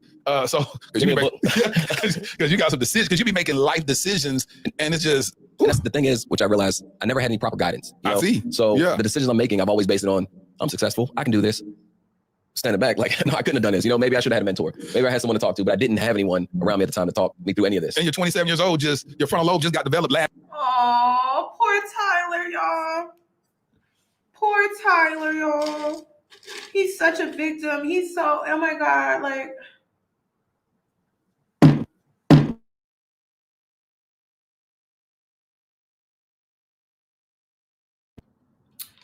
He's coddling the hell out of him. Oh my gosh. He is coddling this man. Okay, we back. Okay, let's go. Last year. That's what I'm saying. Men don't fully mature until what? They say 33, 34? Yeah, but the frontal lobe isn't developed oftentimes to about 25, 26. Yeah. And the frontal lobe is a part of your brain where the logic side of your brain. Yeah. So it's just interesting. So here it is. So now this child is born. The agreement was you're just uncle. Correct. And did y'all go as deep to say that as uncle, but wear a dad shirt? Child will never know that you're the donor? Correct. Yep. For life. Yes. This kid was we didn't go through the entire for life. It was like, I'll be the uncle. They were married, so I didn't expect them to ever get divorced. No, two women can't have a kid together, so the kid got to come from somewhere. Yeah. So I'm saying. So which I'm still comfortable to this day, if they ever get to of age where they want to know who I am and have a relationship with me. They just go look on the internet and they'll find That's exactly now it is, yeah. You don't have to go far. So the reality is, what was it agreed upon? See, I like to go back to what I always say, are all hearts and minds clear? Now, it seems the more we talk, the more that certainly these conversations may not have been had to the extent that it needed to be had. That's the problem. That's the problem. And so the proper paperwork. Exactly. So what did y'all have? So you take me back there. What was y'all agreement? We sit down, talk. It's me, her, and her Brian, her wife, and it was just uncle. You'll donate sperm if you want to be around. You can, but you'll be uncle. And it wasn't like I was around them every day. That's the thing. I did hang out with Brian a lot, but them as a couple, it's a couple. And you know what? He's mixing in truth with the lies. Oof. He's only telling half the truth. He's not telling the full truth. So I believe that this actually took place, but he refuses to talk about them twins. And I think that's a telltale. But yeah, he's skirting around the truth, and then he's not telling the full truth when it comes to some of the truth that he is telling. My friends don't hang with my wife every day. It wouldn't be a thing. So when I'm around, I would just be that fun uncle. That was the agreement. It didn't go in depth. We didn't have the proper paperwork, and those are all immature mistakes on my end. No paperwork, and it was cool, done, signed, sealed, delivered. Whose name is on that birth certificate? Her wife's. So her wife's name is on the birth certificate. Yes. So you uncle, the child is born. Are you? Lateris, sir, why do you not ask them about the twins? Damn, he is using the firstborn son as a blanket for accountability, like a shield. Okay, that is his armor. He is like, shield me from the accountability when it comes to those twins. I don't want to answer those questions. What was the point of doing this interview? I really felt like this is just a waste of time. There when the child is born? No. All right. So you're not there. When did you see this kid for the first time? I think the next day or 2 days later, me and my friend, we went down to the hospital because we all were friends with her to go congratulate her. So we went down there. Her and her wife were down to the hospital and went down there, said hi, congrats. That was it. How did you feel? I was happy for them. I could see the excitement on their face. So I was happy that I was able to help someone. So you felt no emotional connection if that's my child? No. And that's the thing. Like I'm such a people pleaser. To see other people be happy makes me happy. So I was seeing the glow. Like they were just ecstatic to have this family. Her wife, her daughter, they were all in the room. And I'm just like, I'm happy for y'all. Really happy. So this is your first child. And this is, and that's what from an expert standpoint, you are supposed to be able to just have no connection because that would make it really weird. If you were like, this is my kid, why are you doing this? You're like, bro, if you don't calm down, that could be a problem. But I want to know from the internal standpoint, you're saying that when you saw this child, this is your first child, you had no emotional connection where you were like, because I keep hearing you saying, I'm happy they have a child. You didn't look and be like, man, my child is, man, my son, that's my son there, boy. No. Zero. No. I know when I had, because I wasn't along for that process as well. So I tell Ashley, when I have a kid, I want to be there. I want to take pictures. I want to do the stomach pictures. I want to be one before the kid's even born. Right. I wasn't there for any of that. It's a kid, you have your family. This is your family. And so no emotional connection. When did the relationship with her, Bri and her wife, go awry? Bri and Deshauna, when did that go awry? So I don't know the exact date on that, but shortly after, from my understanding, at first, her wife up and left and just went to California to go be with a guy after talking to Bri. And this is the other thing, character assassination against me. And it sucks that it's coming from a person that you've always protected. Right. Bri was physically assaulting her wife, and her wife had moved to leave. And when Which is what Deshauna said in the video. And when she left, that's the other part where Deshaun just got a little salty. She wanted full custody of the son that she didn't birth. So she went and filed to take full custody to bring the kid to California. The only way that could have got negated, Superman here again. This man is something else, y'all. This man is something else. Listen, this man, he a piece of work. He a piece of work. He is a piece of work. And so he wants to use that against Bri as for what? For what? Why wouldn't that, if that's true, why wouldn't you want to be in the kid's life more if you feel like she's abusive? Why would you want to be there for those kids? Because right, you were doing a good deed and you were donating sperm to a lesbian couple and you thought that you were leaving them in the right hands, right? But the court documents say that you fought for custody. so that Deshaun couldn't get custody of that baby. You fought for custody. So why would you do that knowing that the baby would be in the primary care of Bri if she's just such a horrible person and she's so abusive? Why would you do that? Why would you do that? Why would you do that? If she's so abusive, why would you do that? Thank you. Why would you do that? And I showed up and I was like, look, no, just do a DNA test, which they did to prove that he was biologically my kid. And then it stopped her wife from taking. So I was me protecting first of all, I helped my friend. Now I'm protecting my friend. And screwing yourself in the process. Both times for her to come out and do all this to me. And so you stepped up and said, this is my child. And then what? So that would protect her wife from fighting her for custody. Does that automatically dissolve it where they say you have no right to try to get custody of them, or how's that work? No, so I can't legally in Maryland, and I'll pull up the facts of that as well, but any couple that births into that marriage is presumed that those are the two custodial parents. So you tried to help, but you couldn't help anyway. Yeah, well, I did help because I was a sperm donor and the wife just backed off. It was going to be a longer lawsuit and everyone knows it costs money. Yeah. So it was who had the most money at a certain point and she backed off. But again, that was me protecting Bri. So her kid, because her kid was born, or I'll just say Kai, his name's Kai. Kai was born. But why would you do that if you felt like she was abusive? She's such a horrible person. Why would you do that? Why would you keep the child away from Deshaun? Gosh, let me interview him because why would you do that? What was the reason for you? What was your thought process? At a time that she was extremely low, he saved her life. And I'm not like their family. I'm not going to go smear them and tell them what she was going to do or was going to do. Right. But she was at a very low place and he saved her. So I couldn't stand back as a friend and watch the kid also be taken from her. Right. So I never fought for custody. And we'll speak about all of them. I never fought for custody for any of them. So I know that's being ran around. There's no one that can get on the platform and say I fought for custody. I didn't fight for custody. I fought to not watch my friend's kid get taken from her, to help her. So I've been helping this woman who is now, I feel like in my personal experience, and I've said this to multiple friends, if you let me sleep on your couch, I owe you. Yep. I helped you have a life and I helped you keep that life. There's no way at any right state of mind you should be on any platform talking bad about me. You can have that family without me. I mean, sure, you could have went and found someone, but not those specific kids. Right. So for that to be a smear campaign, for her to get out there and do them things is very hurtful. And so she said that after the wife left, you called and said, hey, let me step up. When you were stepping up, what did that look like for you? So she was struggling. Again, we were still friends with daycare and doing all these running around. She couldn't hang out as a friend. And I seen her going through it. She started getting back into a depressed state. And I said, look, I didn't sign up to give you a kid. I thought this kid was being raised with two parents. And again, today's society, it will be two women. It may be two men, but two parents because I grew up with one parent. And I know that feeling. It's hard for one mom to just give you love and try to keep you afloat, everyone afloat. So I told her I'll step in and she was like, let's talk about it. We talked about it. And it was me stepping in as a father figure that I would be picking them up from daycare. I would do all these little things. And we lived in the same building. So it was easy to just step in and help. We were already friends. But the problem where and this is very controversial. People are going to hate to hear it. I still didn't have that connection. Yeah. And that's the tough part that people, they say like, oh, what do you mean to have connection? In my heart, I was helping someone.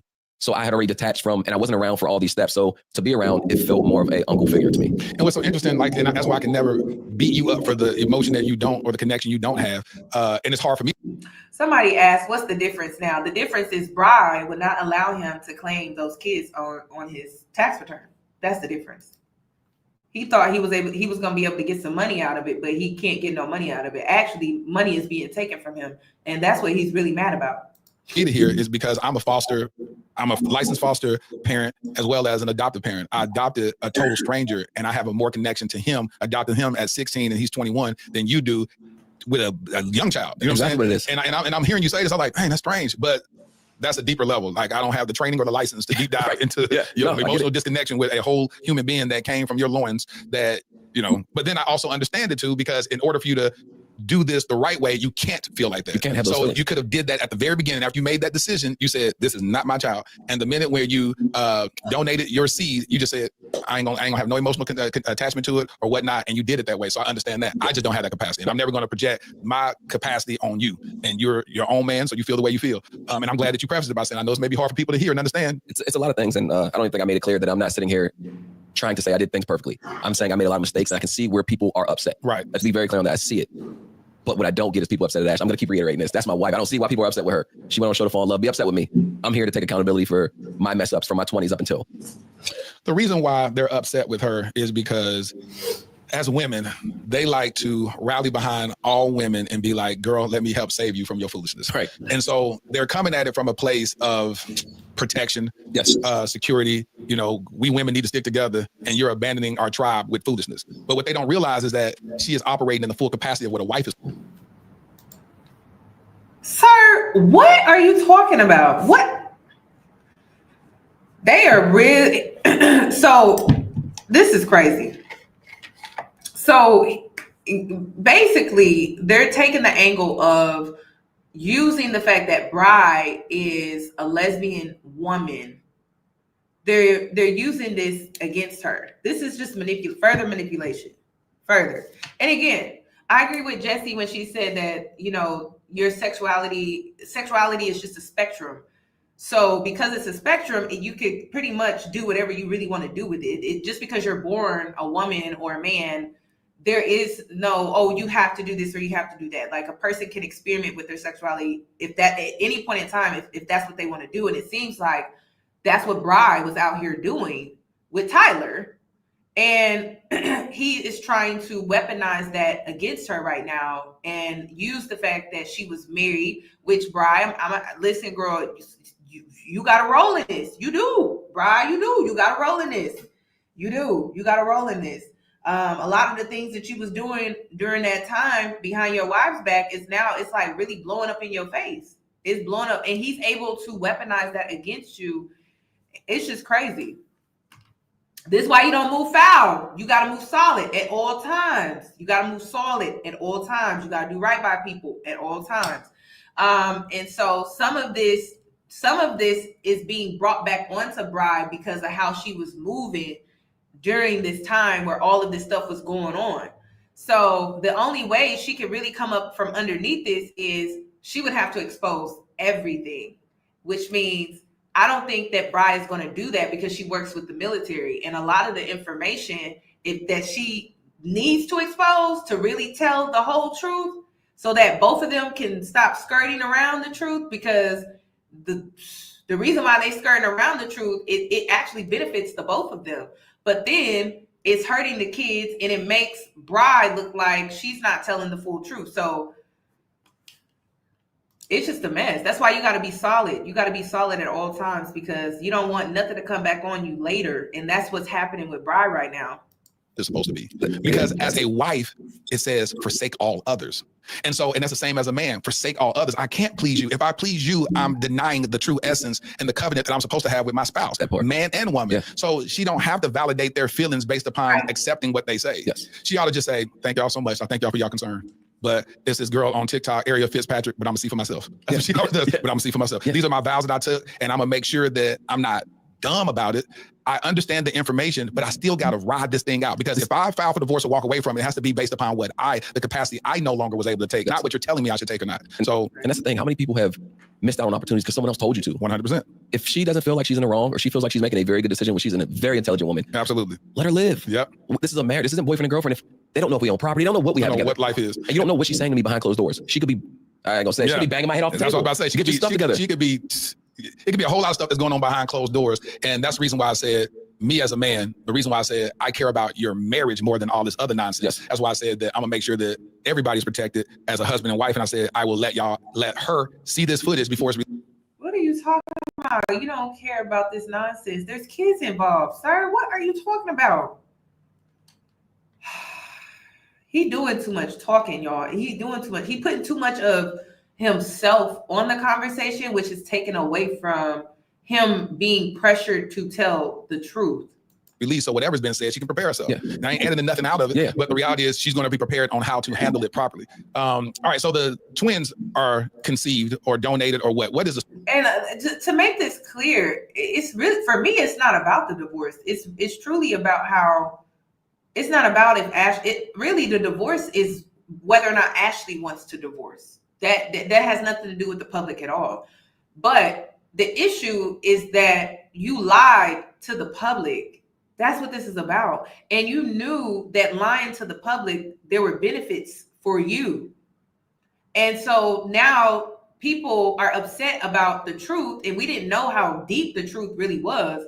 And it's just coming across like you are abandoning children and you're trying to start this new life with Ashley because of the benefits that come with that.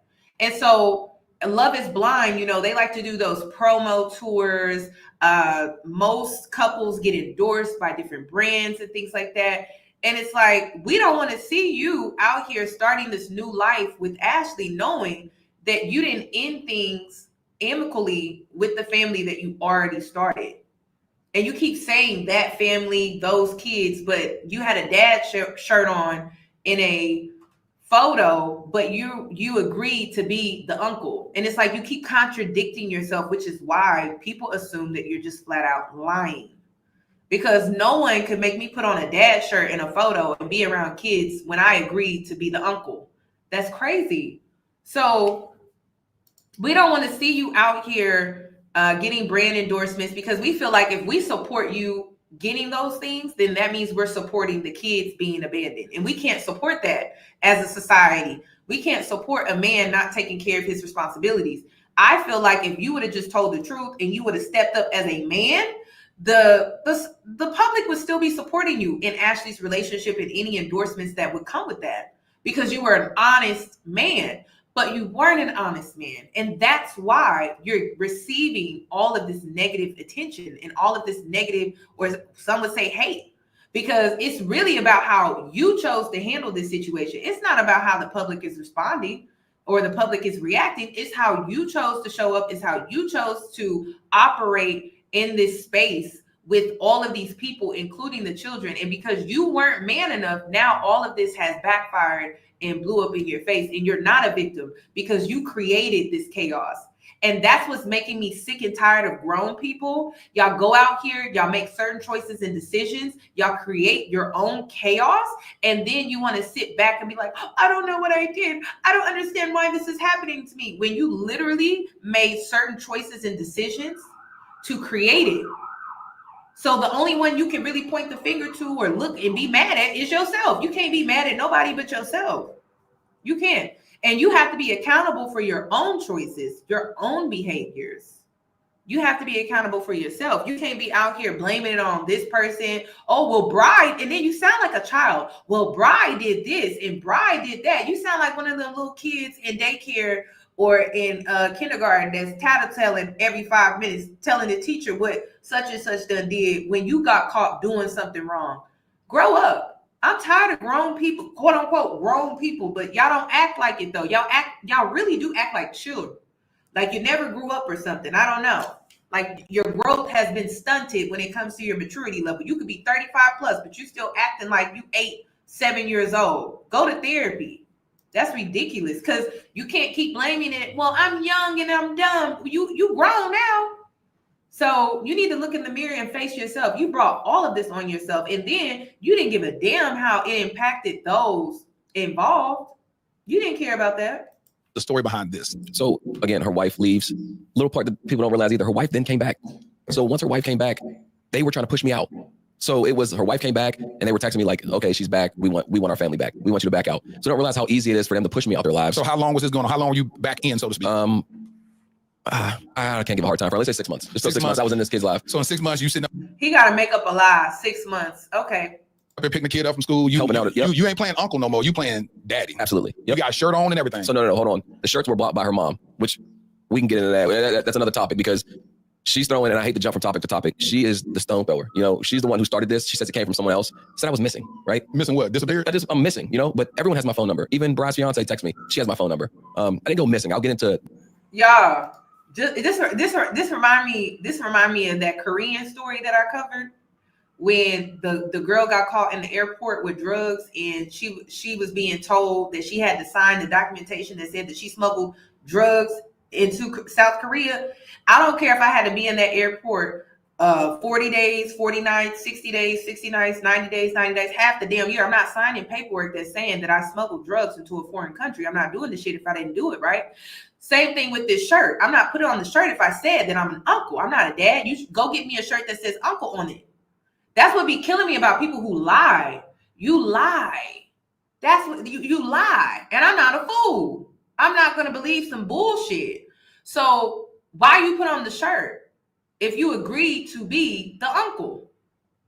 Now he wants to divert the conversation back to her mother now, instead of answering the question regarding the shirt. Because we heard you say you agreed to be the uncle, but it does not make any sense to me, because it's like, well, if you agreed to be the uncle, why you put on the shirt?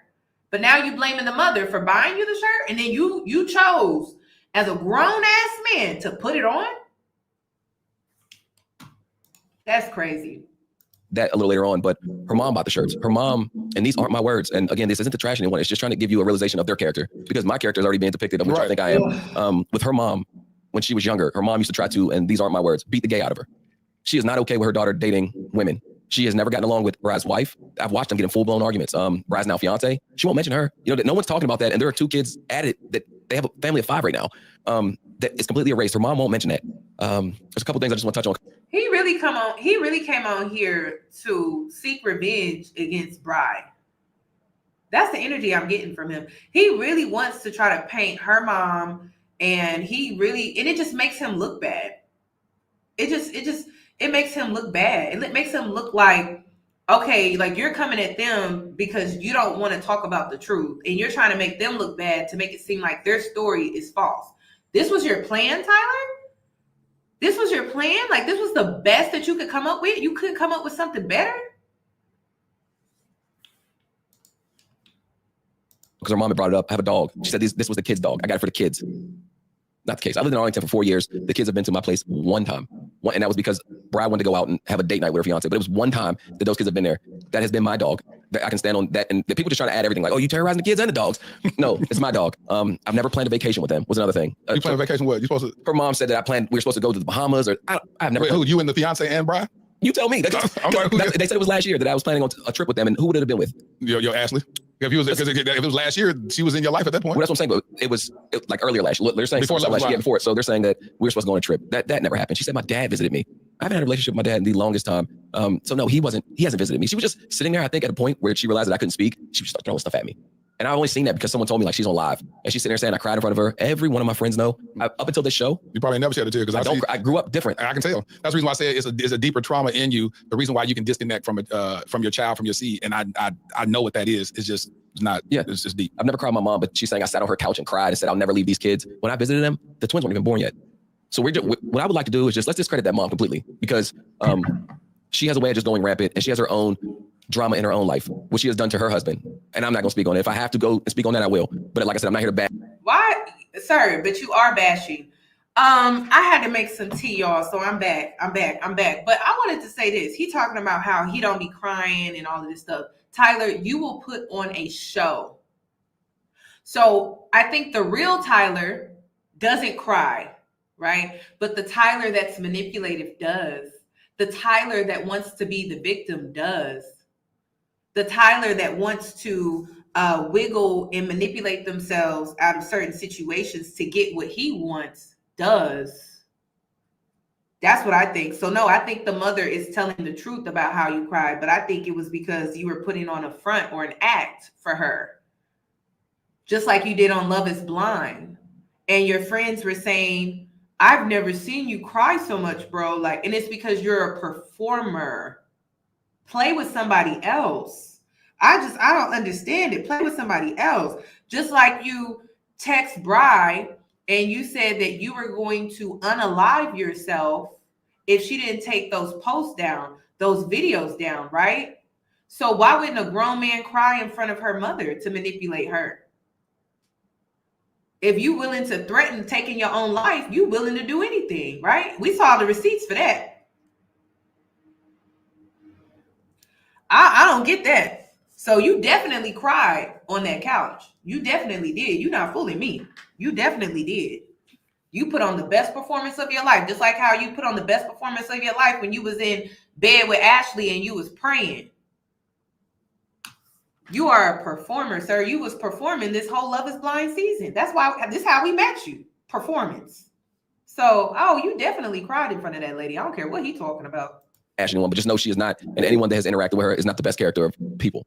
But I want to keep reiterating, I'm not here to smear anyone else's name. I just want to let you know that a lot of things being mentioned are just bold-faced lies. Of course, as you begin to bring clarity, and I don't want to use the word defend, but as you begin to give clarity about the truth in the situation, you will, by default, you got to mention the other people that are spreading whatever it is. So we understand that. Yeah. When you look back, and the other kids are born, how did these others? So now the ex. Did they get a divorce when the wife comes back into play? No. So all kids were born into a marriage. In that marriage? That same exact marriage. All the kids were born in that marriage. So she came back. How were they conceived, Tyler? He is really pissing me off. They patch things up and then they say, what? We want some more kids? No, so that's when they came back together, they were together for, I don't remember how long it was, but they were talking about expanding their family. And I'll be completely honest, I don't know the vials that I gave them or the capsules, how many they kept or what they had, or because how you keep them is on you. I don't know. But yeah, they came back and got together. They were trying to have a family together.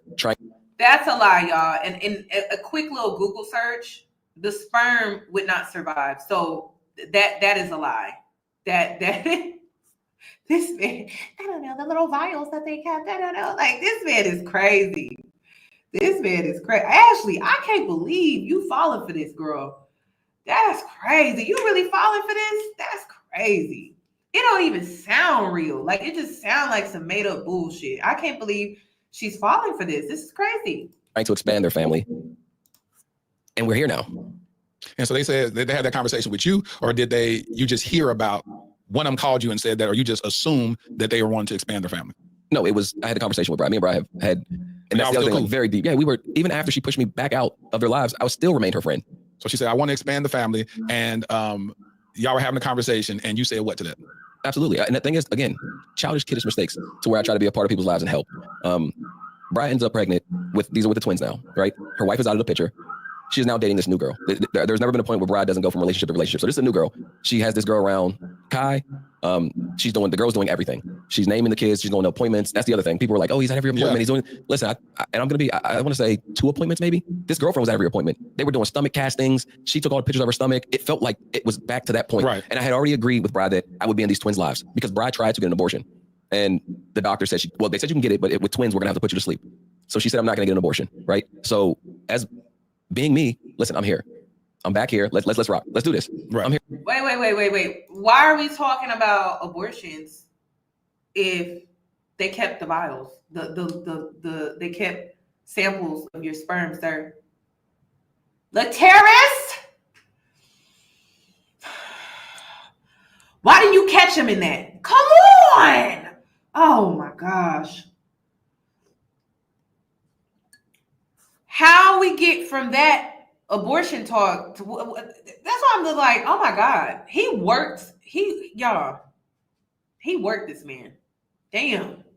I like, you should be embarrassed as a grown man to be worked like this.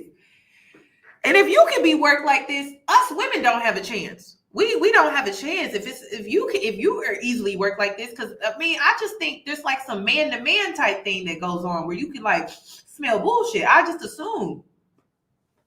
How you go from that to this?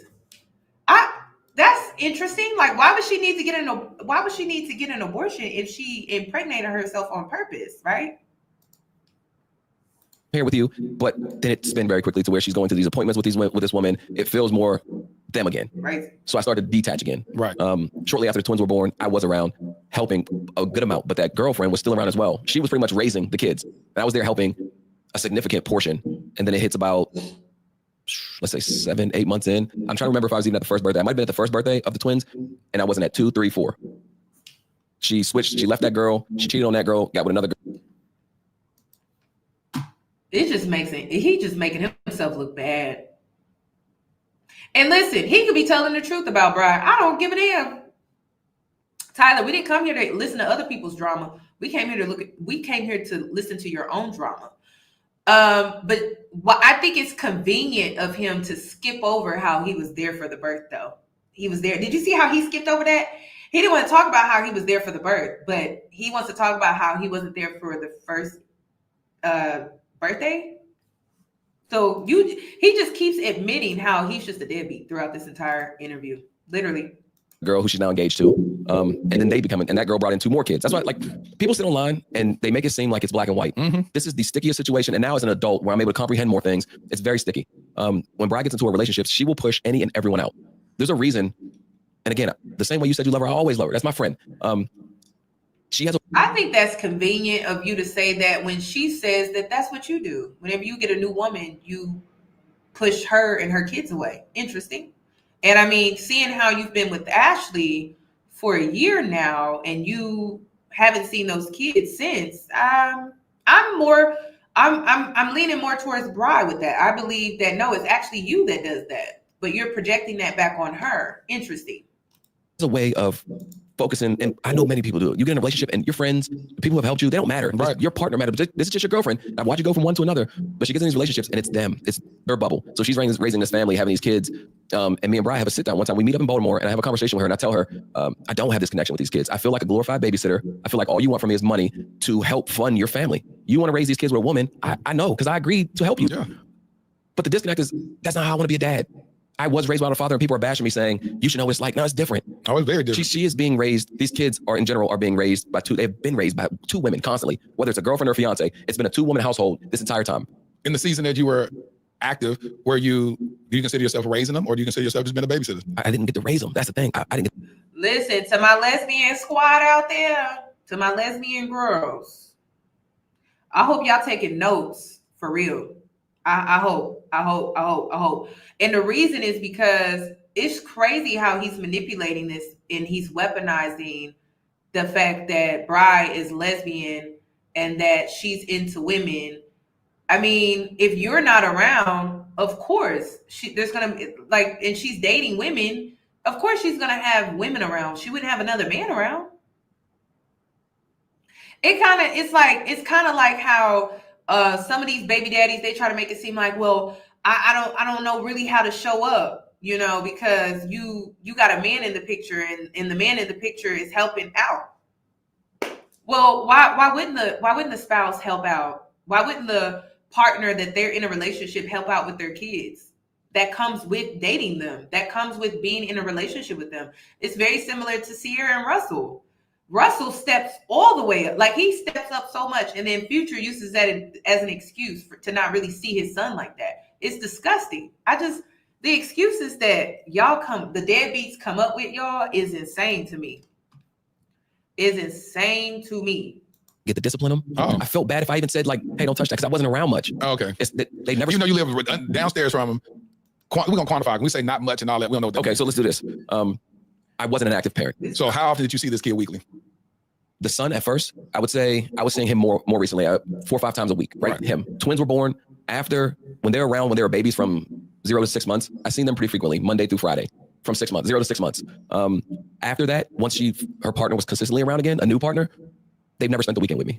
So they're saying that when you get a new lover in your life, you abandon your kids. You're saying it's the opposite. I can tell you that I've dated seriously 3 women Since these kids were born, or in your no, just my entire life. You know, and this is not including Ashley. So, at what point do these women come into effect? Because I dated when I stopped talking to, or when me and Bri had a conversation, I didn't have a connection. I felt like a glorified babysitter. I then went on to date a girl. I dated her for a year.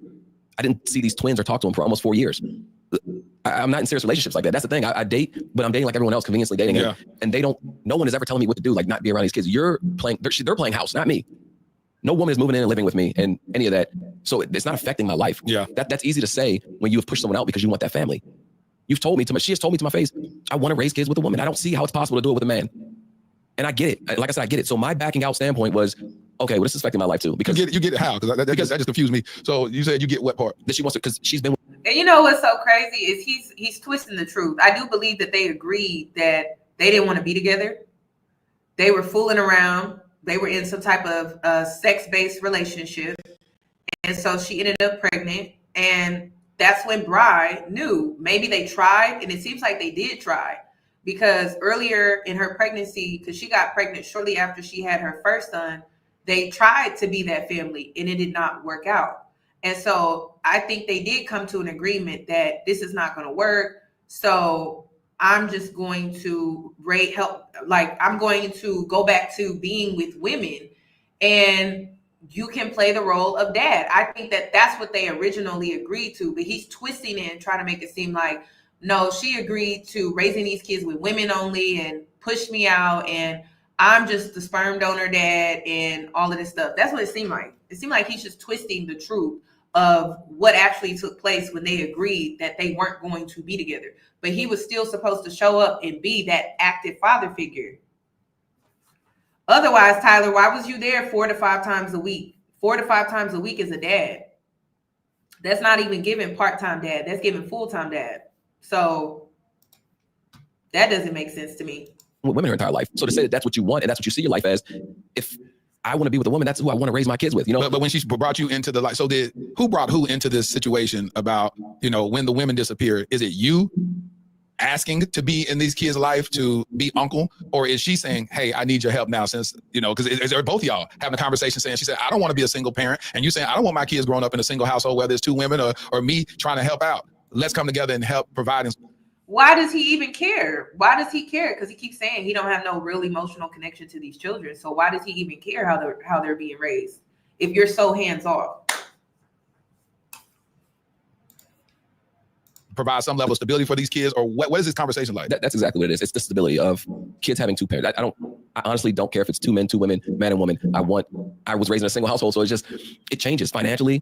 It changes for support. Some parents they don't have their greatest day, so they need to. Someone else to lean on at some point. So that was me. When I seen her struggling, and like I said, I'll take fault for that. Where I'm like, hey, I'll step up. I'm here. Where she has showed me who she was, and I took it as you're just going through tough times. You know, you didn't mean to cut me out of your life. You didn't mean to let your wife come back and push me back out. You're still my friend. I still love you. Well, how'd you feel about that then? Since you didn't have an emotional connection with the kids in general, when you got pushed out, did you have an emotional connection getting pushed out? No. So like I said, when it was time when we had that conversation, I took it as more of a shot at me as a. You know, as I'm listening to him, this is what I'm getting. Him and Bri had a very complicated relationship. They were really great friends, and I believe because they were great friends, that may have caused some confusion with Bri in her sexuality, right? She probably is more fluid than she is lesbian.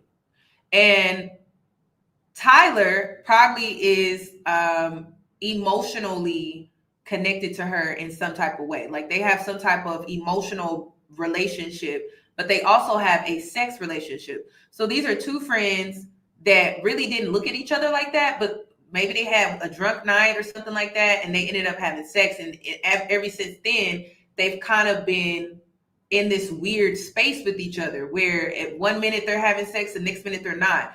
And so it's kind of like a situationship with now children. And so it's causing a lot of chaos. It's creating chaos and confusion. That's what it's creating. 2 adults really, truly being irresponsible, because now it's like, okay, you're acting on impulses instead of thinking about how this is going to affect the kids and how this may even affect you in the long run. As a woman, Bri, it could like really mess with you in the long run as well, which it seems like this is the outcome of some of your choices and decisions. And so I do believe that whenever Bri may have been on the outs with Tyler, then she probably did run back to the ex-wife for a short period of time to try to make it work out, because she was very confused. She was confused on her sexuality, and I believe she was also confused on who she wanted to be with. Would it be with an actual man, or would it be with a woman? But I think she was only interested in being with Tyler. She was not interested in being with any other man outside of Tyler. And I believe that was what was causing the confusion and the back and forth. And so once she realized that she just has this really strong connection with Tyler emotionally, that's a friend, I think she was confusing her feelings and then the sex with, oh, this is someone I can truly see myself with. But I guess she eventually came to terms with the fact that, oh, that's not someone I can like really truly see myself with. So she went back to dating women, which is understandable, right? But he's weaponizing that against her, and he's weaponizing some of her poor choices against her, and he's basically feeding it back to her like, well, this is why I'm not here, this is why I'm not showing up, this is why I'm not supporting it. And partially it's because of some of Bry's choices. I just have to be real with y'all. I do. But again, this is about the kids. It's not about adults being confused on where they stand with each other. It's about children. And in the process of Bry being confused and Tyler not really knowing what he wants, you have created 3 beautiful children. And it's not about y'all anymore. It's not about Tyler and Bry. It's about the kids and how this is going to impact them in the future, or just on their day-to-day routine. And that's what's so selfish when it comes to this situation on Tyler's part, is you're not thinking about the kids at all. You're only thinking about yourself and how you feel, and how, well, I never felt like an actual dad in the situation. It's too late to think about how you feel. These kids know you. They have seen you. You have shown up a certain way. You have nurtured them in certain ways. And so they have expectations now when it comes to you and who you are to them. And that's the choice that you decided to make. So as a man, you need to step up. Otherwise, you look clownish to me. Like, you look just clownish. Just clown. A friend. That's what I said. It wasn't like a connection where it's like, this is hurting me, you're pulling me from these kids. It's, damn, we cool. Like, I stepped in to help you. And then the minute, and sorry, I mean, oh, you're fine. But I told you. Step in, it's a shocker to me. So she showed her face multiple times, and it just shocked. It wasn't like, it was a hurt from a friend, but also like, okay, if these kids are safe and they're going to have a family, I know what I was signing up for. I have to understand that. And the only thing with me is, I don't want to be a tiptoe dad, right? Because that's what my dad was to me. And that's more hurting. And I would feel better if I didn't know my dad. Right. I would be able to live life rather than thinking, why didn't he pick me? And at some point I had to make that decision. And again, this is a rough take, but I have to accept this in my life as well. And I don't want people to think like, he's just saying, forget them kids. It's not that easy for me. It's not. Just because I say I don't have a connection, I don't want you to think that I don't love them, that I don't care for them. It's not that. It's just, I feel like that's the situation that they're going to have. And I'll be fighting that for a very long time, of her wanting to be with a woman and raise those kids with a woman. There's even times where, right before, or last summer, actually, Brad told me in confidence, and I'm only saying this because it gets you a more understanding of people. Yeah. They pray every Sunday, right? Which is great. Love that for them. Their entire family, her fiance, and all their kids, there's 5 of them. They pray. Why she told me this, I don't know, but it even threw me for a loop. They say what they're grateful for, what they're not grateful for. Her fiance said, I'm not grateful for Tyler. In front of the kids? In front of the kids. So how can I fight that? You're going to be feeding them false information on me constantly and bashing me. So let me just back out. It looks bad. Tyler, where's the receipts for that? Because we can't trust nothing that come out of your mouth. I'm sorry. We can't trust nothing that come out of your mouth, sir. And then there may be some truth to that, because look at the hell you have created through your lies. Okay, now she probably shouldn't have said that in front of the kids if it was said in front of the kids. But did she lie? Did she lie? Oh wait, I'm asking a liar if she. I'm sorry, y'all. Did she lie? Did she lie? But that's not the life I see for myself when I see kids or wanting to raise kids or be around kids, when this woman is actively showing me that her family is with a woman and that they have that. And I want to be clear, these kids have been raised by women for the past 4 years. They go to her mom's house. They used to go on vacations together. That's not shown on the internet because people say I cleared my Instagram. Brad cleared her Instagram. Go look. Go try to find her fiance. No, don't worry. Yeah, let me see her fiance. Because you're saying, and while you're pulling that up, I want you to answer. I mean, the way he is trying to tear Bry down through this interview, and he's just using Bry as a way to deflect from the truth. It's just crazy. So this is, and then ladies, this is giving you real insight on the conversations that he has had with Ashley. This is why Ashley is going so hard for him, because she sat down and she's only heard his side of things. But see, the public now, we're hearing Tyler's side, the mama side, the ex-wife side, and Bride's side. And so now that we're hearing all sides, it just makes Ashley look like a plumb fool, because she never wanted to hear other people's sides. And so now that Ashley is able to hear everybody's side, she looked real stupid. She looked real dumb. She looked dumb, because this truly is a mess. This because she made the comment where she talked about the kids, the twins were conceived naturally. What do you say about that? Let's say this. If she came out publicly and said that they weren't conceived naturally, that they all were sperm donors, would you feel bad for her? I'm not going to put you in that position, but would people feel bad for her? Tyler, wait a minute. Why are you asking a question on top of a question? Why didn't you answer that question directly? So that's a yes. Ladies, whenever someone does that, you ask them a direct question. I always tell you this. You know this. If you want to know how to spot a lie, you ask a person a direct question. And if they don't answer with a simple response, they lied. It's a lie. Okay? It's a lie. It's a lie. All right? Don't ask, and this is why you can't ask questions like yes or no questions. No, you have to ask questions in a way that requires details.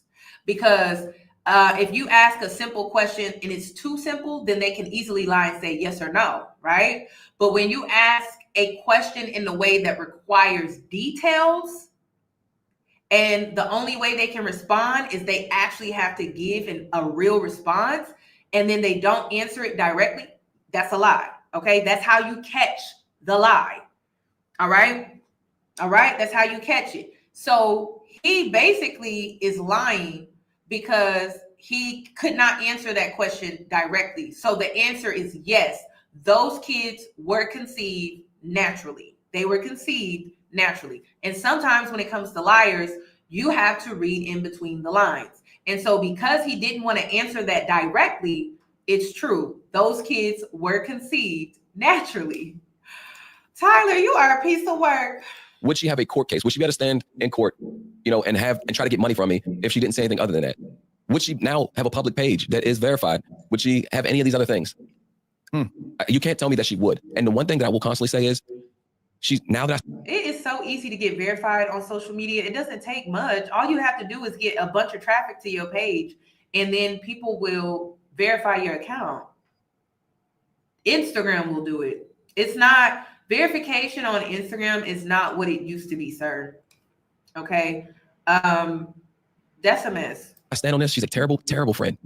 She's not dumb. One of the smartest people I know. Very intelligent. She moves with precision, and I'll give that to her. She is very, very, very intelligent. But yeah, So why don't you talk about her fiance? So let me see this. This is her fiance. Yeah, so that's her fiance. And these are kids right here? That's the twins. Those are twins. Yeah. Oh, they're so beautiful. Y'all, I've been so emotional lately. I just can't believe all my kids are getting so big. My oldest legit is wearing the same size shoes as me. But who's saying that? This is the fiance right here. But she said my kids. Yeah. So why hasn't she been mentioned? When is this? Sir, because you ain't been around. See, y'all, this man, he getting on my nerves, y'all. He getting on my nerves. This is how you end up in jail, y'all. This is how you do jail time, because I'm telling you, I can't be around people like this. You have not been around. So the reason why the fiance has that aggression towards you is because you haven't been showing up. She's had to step up because you haven't been showing up. So of course she's taking on that role because you refuse to. That's why we're all here. That's why I'm like. When was this? Look at the twins. They're older. That's recently. How old are they right now? I believe 5. Oh, they look about 4 or 5 right now. Yeah. So she's been in their life for how long? Since they were born. She's been around since they were 1. So Bride went from the wife to girlfriend, which I will leave her name out as well. But I was another person. Yeah, there's in between. So she went from that's who named the girls. So it wasn't her ex-wife. It was a girl she dated after. She named the kids. She was there for the appointments. She was there doing plastic stuff on her stomach. They took all the pregnancy pictures, and then there's this girl. So when the kids are born, the wife is not in the picture no more. Is the girlfriend in the picture? Yes, the girlfriend is not involved at all anymore. God dog. Hold on, let me go back. Jesus, your life is jacked up. I honestly, y'all, I don't even know what to think when it comes to this segment where he's talking so much about Bri, because we know he lies. So I don't know if this is true or not. He lies so much, he could be making this whole thing up. So that's why I'm like, sir, you made yourself look horrible in this interview. You made yourself look terrible because you're bringing up stuff and you were supposed to come here and clear up the lies, because you got to understand, we were introduced to you as Liler. We're trying to figure out who Tyler really is, because we were introduced to Liler. And so you bringing up information that we know nothing about. How do we know that you're telling the truth? We don't. So this is, to me, is irrelevant information. Irrelevant. Just, I don't see the purpose in sharing it. Listen to this. I know it's supposed to be I'm just trying to get people to understand. No, that, it's so confusing. Hold on. So when the kids are conceived, the wife is in the picture. She comes back and say, we want to expand our family. These kids are born. Before they're born, the wife is gone, and now she has a girlfriend that says, I'm going to name the kids. Yeah. So within that 9-month period or whatever it was, because it didn't mean it had to happen immediately when they say I want to expand it. When they say I want to expand it, did it happen immediately or did it happen a year later? It hasn't been that long. No, it wasn't. I was going to say it was probably a few months later. It wasn't, because the age difference is almost 2 years between the son and the twins. It's almost 2 years. And then when her wife left, I want to say within months, she was with a new person. So Deshauna said that whatever she said based on the timeline of the pregnancy, she said based on the timeline of the pregnancy, the kid was a month old, or so 6 months. It was 6 months. The original, the son. Yes, there's the son. Yeah. So they've done a lot. It's been back and forth with them. So that's what happened. So she leaves, she comes back. She lets her leave, she lets her come back. So that's what I'm saying. Like, it's very, she'll do anything for a relationship. And when I say she, I mean Bri. She wants a family and a household so bad that she'll accept someone back. And Deshaun will go back after being physically abused. And that's the crazy part, that people skim over certain areas. And I don't want to harp on it, but if I was married before and my wife came out and said that I physically abused her. It's a wrap for you. Your life is over. It don't matter what you say after that. We're gonna clip that one part. Your career's over. But she came out and said that about her, and we ignored it. She was trying to, there's parts and pieces where they'll show you her character. So Tyler, why are you leaving the kids with her then? Y'all, this man is irritating me. And the entire world will miss it. Another example, the terrible thing that people are running with, you're saying sperm babies, don't call them sperm babies. Her mom, I don't know where we heard that from. Again, I didn't watch it. I'm just telling off what I heard. Bri then gets on live and say they were mistakes. She said that on her channel? Or? I love how this man be like, oh, I didn't watch it. Yes, you did. Yes, you did. I mean, what's the point of you even bringing it up? You was watching it. You watched it. They be watching from the burner accounts, y'all. Play with somebody else. They be watching. And Tyler has to watch. I mean, I'm sorry.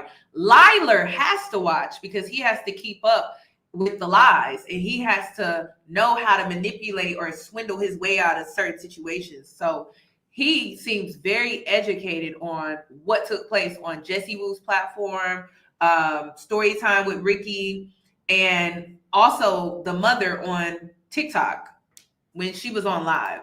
So no, you've been very busy. You've been very, very busy with keeping up with everything that's being said and put out here. No, on live. She was on live with someone, and she said that the twins were mistakes. So imagine these kids growing up watching their mom. She's saying that basically y'all had relations, as old folks say, and she got pregnant. And then you're gonna call them a mistake. But she called it oops. We got some oops. Imagine if your mom or my mom got online and said you were a mistake. That would have crushed me. So that's what I'm saying. So you can't. I just want to be clear that it stopped being about the kids a long time ago. Because you slip up on your smear Tyler campaign. You slip up and your mask slips up a couple times. I think what she was saying in the mistake was it wasn't a planned pregnancy. And so a lot of times people say words that be like, that's not the best word to say, because if I was a kid and I heard you say it was a mistake, then I feel like my life is a mistake. So it's not good for the kids to hear that at all. But the thing is, people can depict my words and break it down. I'm sitting on the reunion, I say those kids, and that's all I've heard. Those kids, how you dare you say those kids? But she can say mistake, and it's just. And you got to be careful about saying my kids, because they're not legally your kids. And that's the thing, they're born into a marriage, and per Maryland law, unless, like I said, it's legal if it was the mistake that she's alluding to, the saying that y'all had consensual sex and had. Sir, you fought for those kids after that marriage ended. You fought for those kids. It's documented. Okay? You fought for those kids, and you actually fought so hard for the first child, not the twins. You fought so hard that you pushed Deshaun out to the point where she doesn't have any parental rights because that's what you decided to do. So you can keep denying and you can keep saying those kids, and you can keep lying about how those twins really were conceived. But at the end of the day, there are court documents out here that say otherwise. Like you are aware that we are able to see that. So, and then you keep leaning into how Bri is abusive. Well, why would you fight for custody for those kids? Why would you keep the first kid? Why would you keep Deshaun away from the first child if you knew that she was a horrible person and she was just so abusive? Why would you do that? That doesn't make any sense. But you were quote unquote doing the right thing. Had a kid and by, the activity, birth a child, then that is your child, whether that was planned or not. And people are avoiding dates as well. Go see when the kids were born and it'll show you when she was divorced as well. Don't tell us. I ain't gonna go research. No, I'm just saying, I don't know the exact dates, but it's her divorce was after the twins were born. So her divorce was after the twins were born. Yes. And that's what people don't realize is this. I can't harp on it enough. So you're saying that to say what? That this isn't black and white. And the conversations of, let's clear this up as well. The text message of Ashley's not my type. Oh, so you sent the text message. Who sent to who? That I sent to Bri. So you're saying that she's not my type and all these other things. And I'm gonna go through what led up to last year because people are blaming the show that I left the kids for the show. And hold on, wait a minute, because I wanted. Hold on, wait. Let's switch gears real quick because he talking about Ashley not his type. Hold on, Gracie report. You're up, sis. Let's see what you got. She looked, quote, nothing like his usual type, which dark-skinned Black girls know is typically code for I'm colorist. This girl's a little too dark for me, right?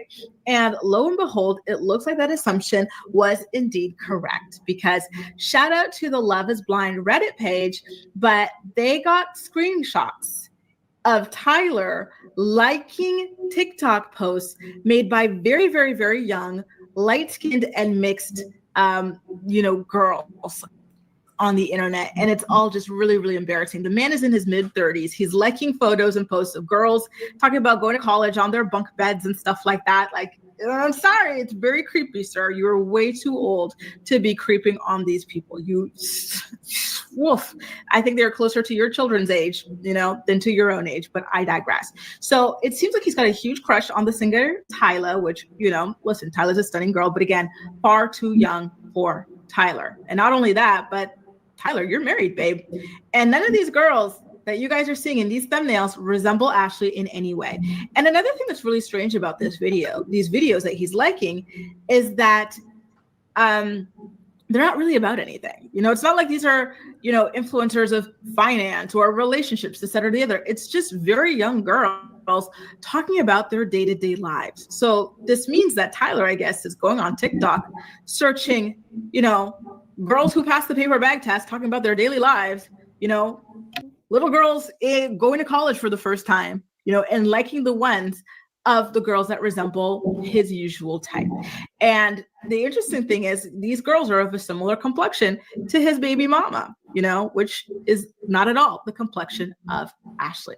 As you can see, these girls are all very, very light. He has a very specific type. It's not Ashley, but he is using Ashley to clear up his name. She's out there, sister soldier in the streets, trying to clear up this deadbeat's name. Meanwhile, this deadbeat low-key does not like her. He already laughed about her in his private messages with his baby mama, talking about she's not my stuff. But she's nice though, as if that's a compliment, right? And then when he found out that people were aware that his likes of what his likes were on TikTok, he didn't know that these were public, right? So he was liking all these things as a married man. As a married grown-ass man pushing 40 is liking these little videos of these little girls, 17, 18, 19, 20 max. Then upon finding out that we all saw these likes, what did he do? He went ahead and locked it. So now you cannot see the videos that he likes. And there were almost 100, if not at least 100 of these videos of just these random young girls doing nothing. Again, bunk beds, you guys, bunk beds, this old man. And I'm not saying 35 is old, y'all. Okay, I'm 31 myself, but in the context of these little girls and these people in bunk beds, we're old, y'all. We're too damn old for these bunk beds, okay? Ashley, stop going on a press run for this man. Seek a lawyer, get a divorce. Now it's too late to get an annulment. I was fighting for you to. Baby, that's y'all. When I saw that, I couldn't believe it. I said, "Oh my goodness, it's worse than I thought." I mean, I knew it was bad. Make sure y'all check out Grace Report. She does fabulous work over there. She does great research. Let me go ahead and put her in the chat, but I'm gonna also make sure to have her link to her channel after this video is saved. Okay. But I just wanted to show y'all that. So I believe when Liler decided to do this interview, I think it was already done. And then I think that this information came out. I think that because I believe this interview was pre-recorded already before it was released to the public. And I believe that before these likes came out, he had already did the interview. So before the Reddit was shared and everything, before he got exposed, I believe he already did this interview. So good luck to Ashley. That's all I can say, girl. Other things. Yeah. I just want to make sure I touch on these certain points. Ashley, being my type, part of going on the show was to date somebody outside the type. So, and I've told everyone knows that I've had a type, right? What is your type? Little light skin? That's who I used to date all the time. Yep. But what I want to be clear is Ashley's beauty, and you'll watch it. I've never not told. But still liking photos. It's not that that used to be his type, but you're still liking photos on TikTok. You just got married. That's weird. Ashley, that she's beautiful. She's gorgeous, drop dead gorgeous. So I lucked out. As a man, am I supposed to agree with you on this or not? No. I mean, I'm saying y'all say yes, she is. Your wife bad enough. She's fine. No. I'm trying to see how do I participate? How do I give you a safe space? No. I'm saying. All right, cool. I just want to be clear that I was gonna validate she's gorgeous. So my thing was saying not my type was she's not someone I usually dated. Right. But her personality 10 times better than anyone I ever dated. Her soul, the way she brings God out of me, all these things. Good. The reason why the show is Love is Blind. And the thing is, it was blind because I even said it wasn't shown that I didn't care what she looked like. I was going to be with that person. That's how deep people say that. Is that true? Because I don't believe it. I believe people lying. Because people be lying. They say that if it don't, I don't care. I had this connection with them, and I've seen it happen more times than not. Them doors are open up, and they'll look, and you see disappointment on their face. So, and then they try to make it work, and then for whatever reason, they can't connect, and it ends before they get married. At the end so I got to say, I've been running with it that love is blind. Love is blind. You have to be physically attracted at some point to someone because it does become intimate. So I get that.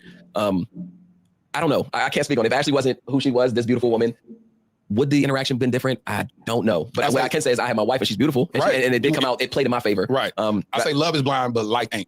That's true. There you go. Because if you look, I like the way she looks. You know what I'm saying? Yeah. But you may love it, be like, man, I just love the way she makes me feel. I love, how she covers me. I love that she brings out the God in me, that we're praying together. And I like the way she looks. And I like all the benefits that come along with her. She is the total package. I feel like I wouldn't have met her in any other circumstance, right? Because I had my mind so programmed on the type of women that I did date or like. But you're saying, but did a text message exist where you sent it to Bryce saying she's not your type? Even if you did, it's fine. No. It was a text message that did exist. I didn't say she wasn't my type. I said it's not someone I usually date, but she's nice. I kept it very brief. Okay, I didn't give her any detail, but the whole world's like, how dare you? No, she's not nice. She's an extremely kind soul. And the other thing that people are saying is that I'm hiding behind God, and they're just mad that I'm standing on a strong. Y'all, this man get on my nerves. All right. I don't know who's worse, him or Derek Jackson. They are annoying as hell. Like, damn, they are a piece of work. Listen, all of this is BS to me. At the end of the day, it's just BS. And the reason is because if you're so satisfied with the woman that you're in a relationship with, why were you out here liking photos of girls doing random things on TikTok?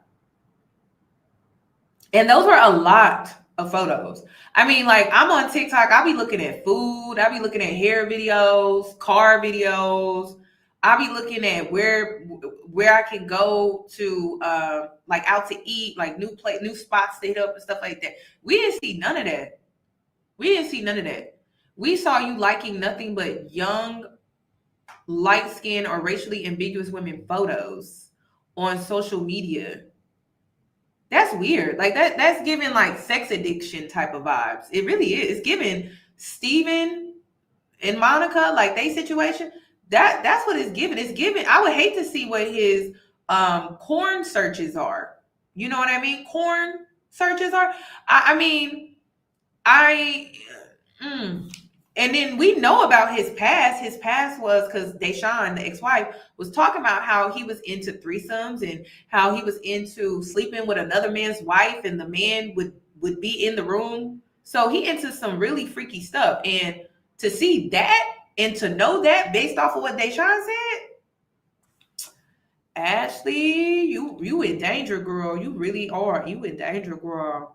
wrong foundation now. They said you pray too much. You was praying too much on the show, and they knew something was wrong with you. That's Ashley, and it wasn't shown. You gotta understand, they had so much hours of film. This is an edited show. Of course. Ashley made me feel safe. I told her in the pause that I always wanted to pray out loud, and how her deep relationship with God is, it makes me comfortable. The same way that I'm able to sit here and you make this space comfortable, she makes a space with God comfortable. So me praying out loud was probably the first time in years that I can ever remember praying out loud. Now I'm doing it not just in front of my new fiance, I'm doing it in front of cameras. So we didn't see the prep coming up. You just see me sitting there praying because I said I want to pray with us every night.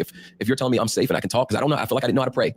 If you're saying that's okay, she made me so comfortable and so safe that I did it. And we just didn't see that. No, you just see me like, yeah, you know, I don't know. I pray in my head all the time. So she gave me this comfortable safe space to be able to pray. She's changed me in better ways. You know, how Garrett says that his fashion, he always had it in him, but Taylor brought that out of him. Yeah. I've always had this love for God. Yeah. Now I have a partner that brings it out of me.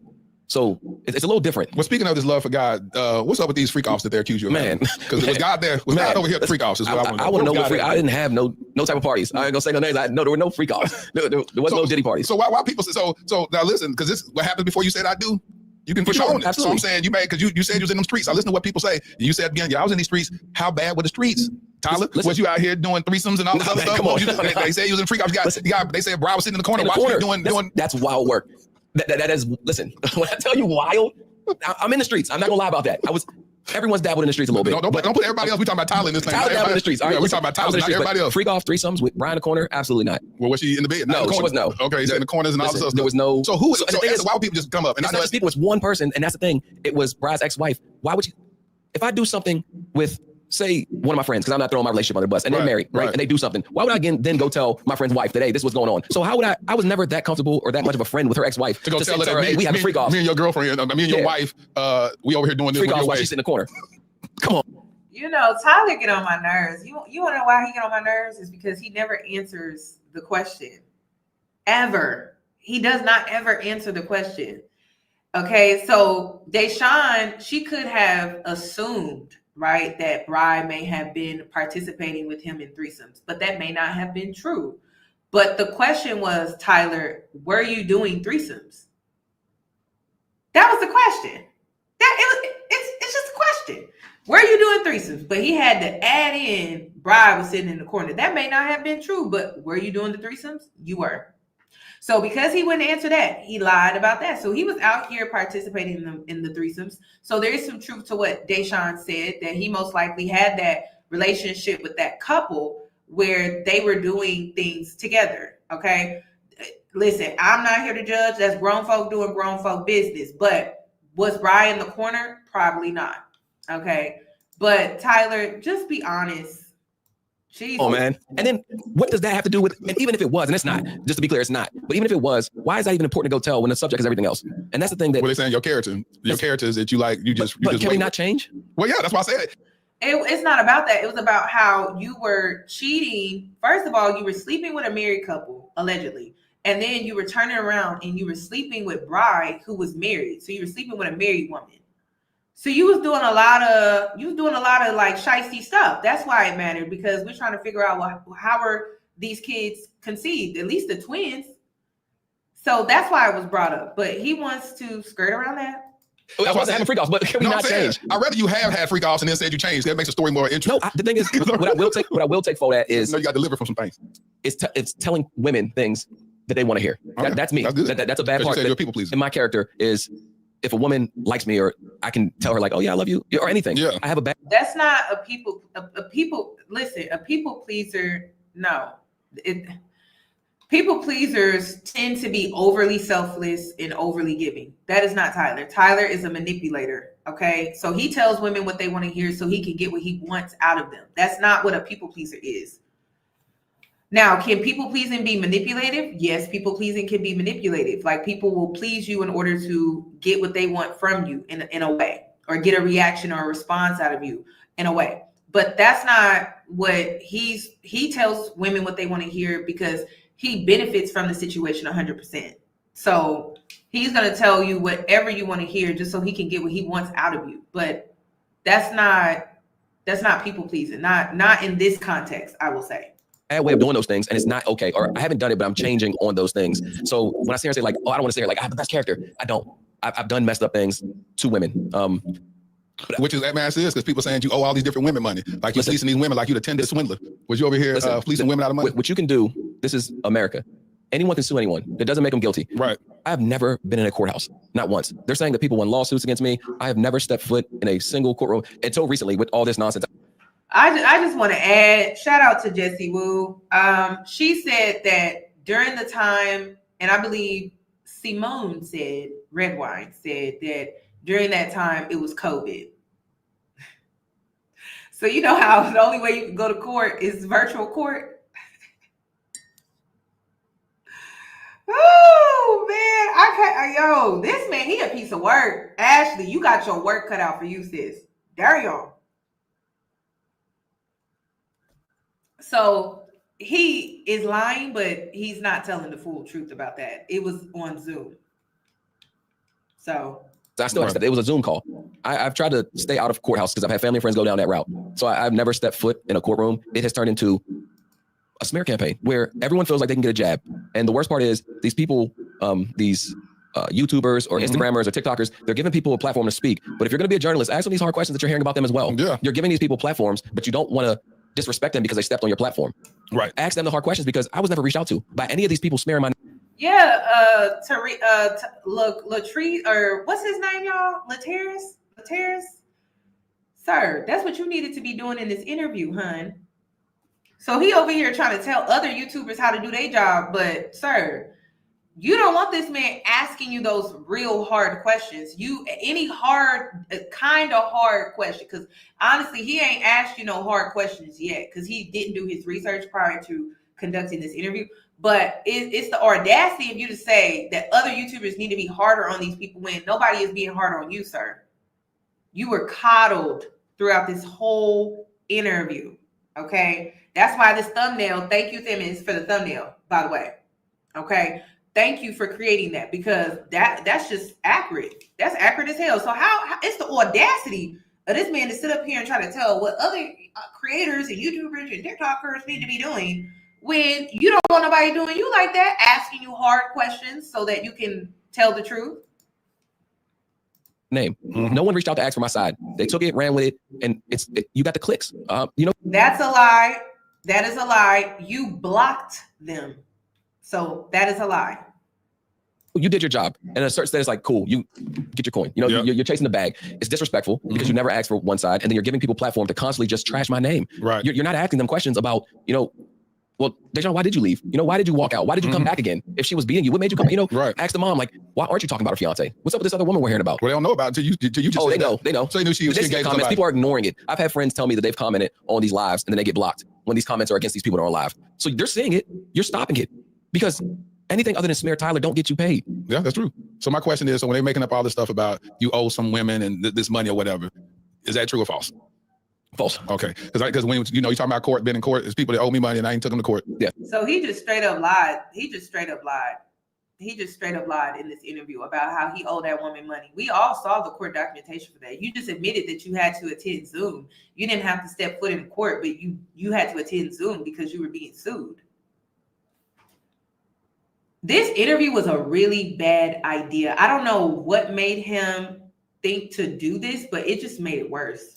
So I was like, but there's a court case. That's the thing. It's online court case. Who said they said that? Yeah. So and let me point out why. The reason is because, okay, if you could lie about something like that, what else are you lying about?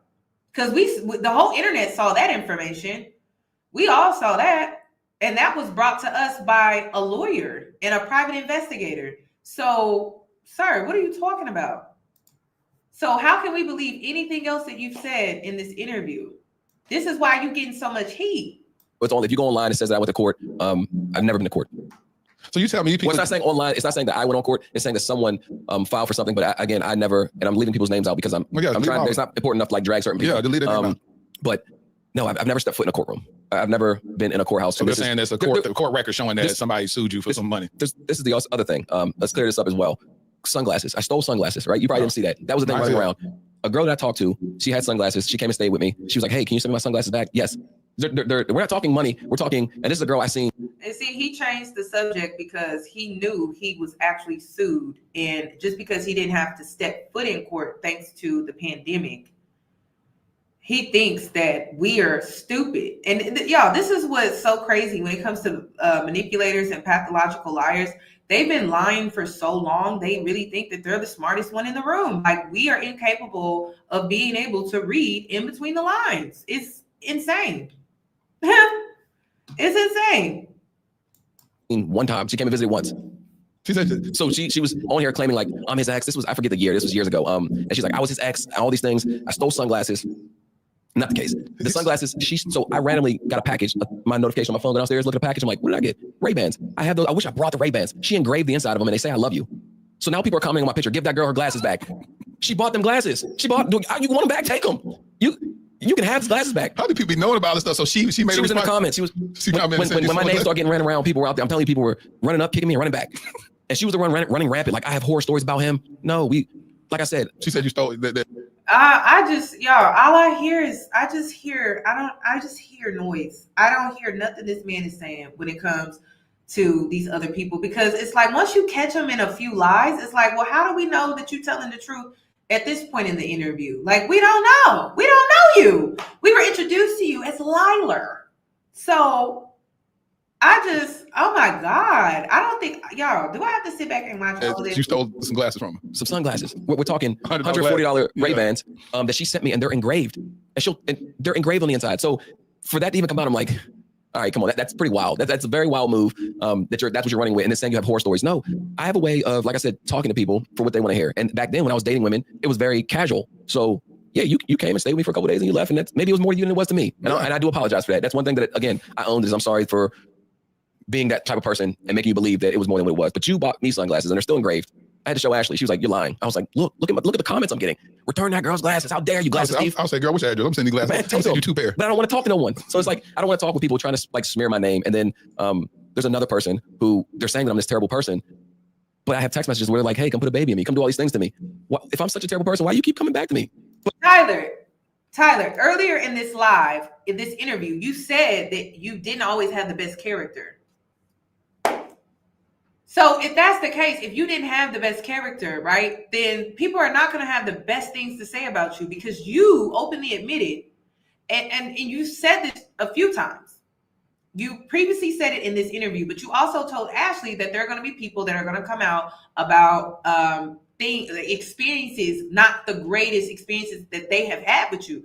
So how do we not know that these people are not just simply telling the truth and you're just lying about it? That's why I'm about to skip this part, y'all. But let me see what he's talking about. But when I get public and I'm on TV, it's okay to smash my name, because they know that I'm not going to. But I also don't do this public drama. Right. I get up, people are going to say you put yourself on TV. He don't do the public drama, but he creates it though. He creates it. They say nice things. Thank you, and I appreciate it. Thanks for the love. But this is my real life, my real marriage. So the negative things, I am not entitled to sit up here and tell this. I'm doing this only because I want to now talk about me and my wife's experience. We got married on in an unconventional way, and I would love to go out and talk about it. Yeah. And black love itself is rare. Right. And black love is not rare. All right. It's not rare. All right. I'm black and I love myself. Do you love yourself? Black love is not rare, because I have black love. You see it on me right now. It's called self-love. All right. It's not rare. Let's not speak scarcity mindset over ourselves. But what I'm hearing from this is Tyler came on here to promote black love, to promote it in a way to where him and Ashley can start getting endorsements, so they can start getting promoted like is it Garrett and Taylor. They were supposed to be the black love of this season, which is why I believe producers were covering for Tyler, and I believe that they were willing to continue pushing this couple once they found out the truth, which was why he deleted his Facebook with all the receipts, okay, about him being a father and being active. And so they were really trying to push this black love, because Jesse was on their ass. Jesse was on their ass about the representation when it comes to black women on love reality shows.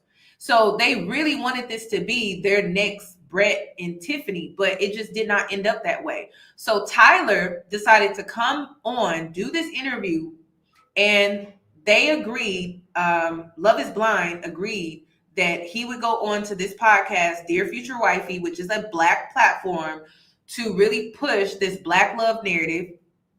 And in hopes that the Black community would just change. We would just have our feelings changed regarding the situation. Our feelings have not changed.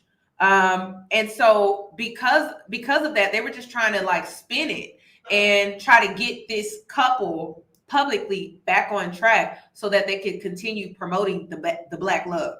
And unfortunately, it failed.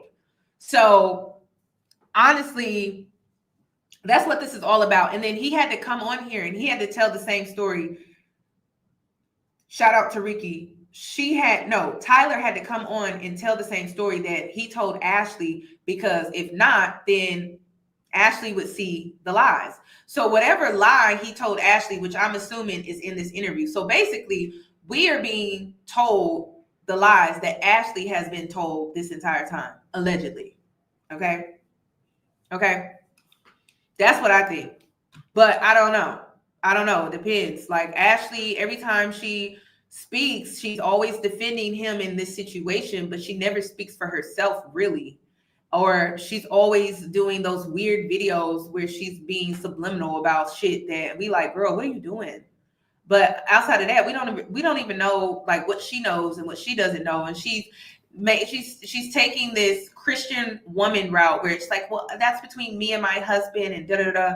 And it's like, girl, so why are you talking to us at all? Why are you doing the interviews at all if it's just in-house business and it's between you and your husband? Well, if it's between you and your husband, why are you going on platforms talking about it at all? What's also crazy, Black people online are the ones tearing us down. Absolutely. You're getting torn down by your own people. Absolutely. They will post on their page and say, I support black women, and then you'll get on live and say, that's just a bird. That's not supporting Black women. Yep. That's not supporting Black women. No lies told there. I'm not asking you to support my relationship because you don't. I don't support women who are birds who stand by deadbeats. No, we don't. We don't support women like that.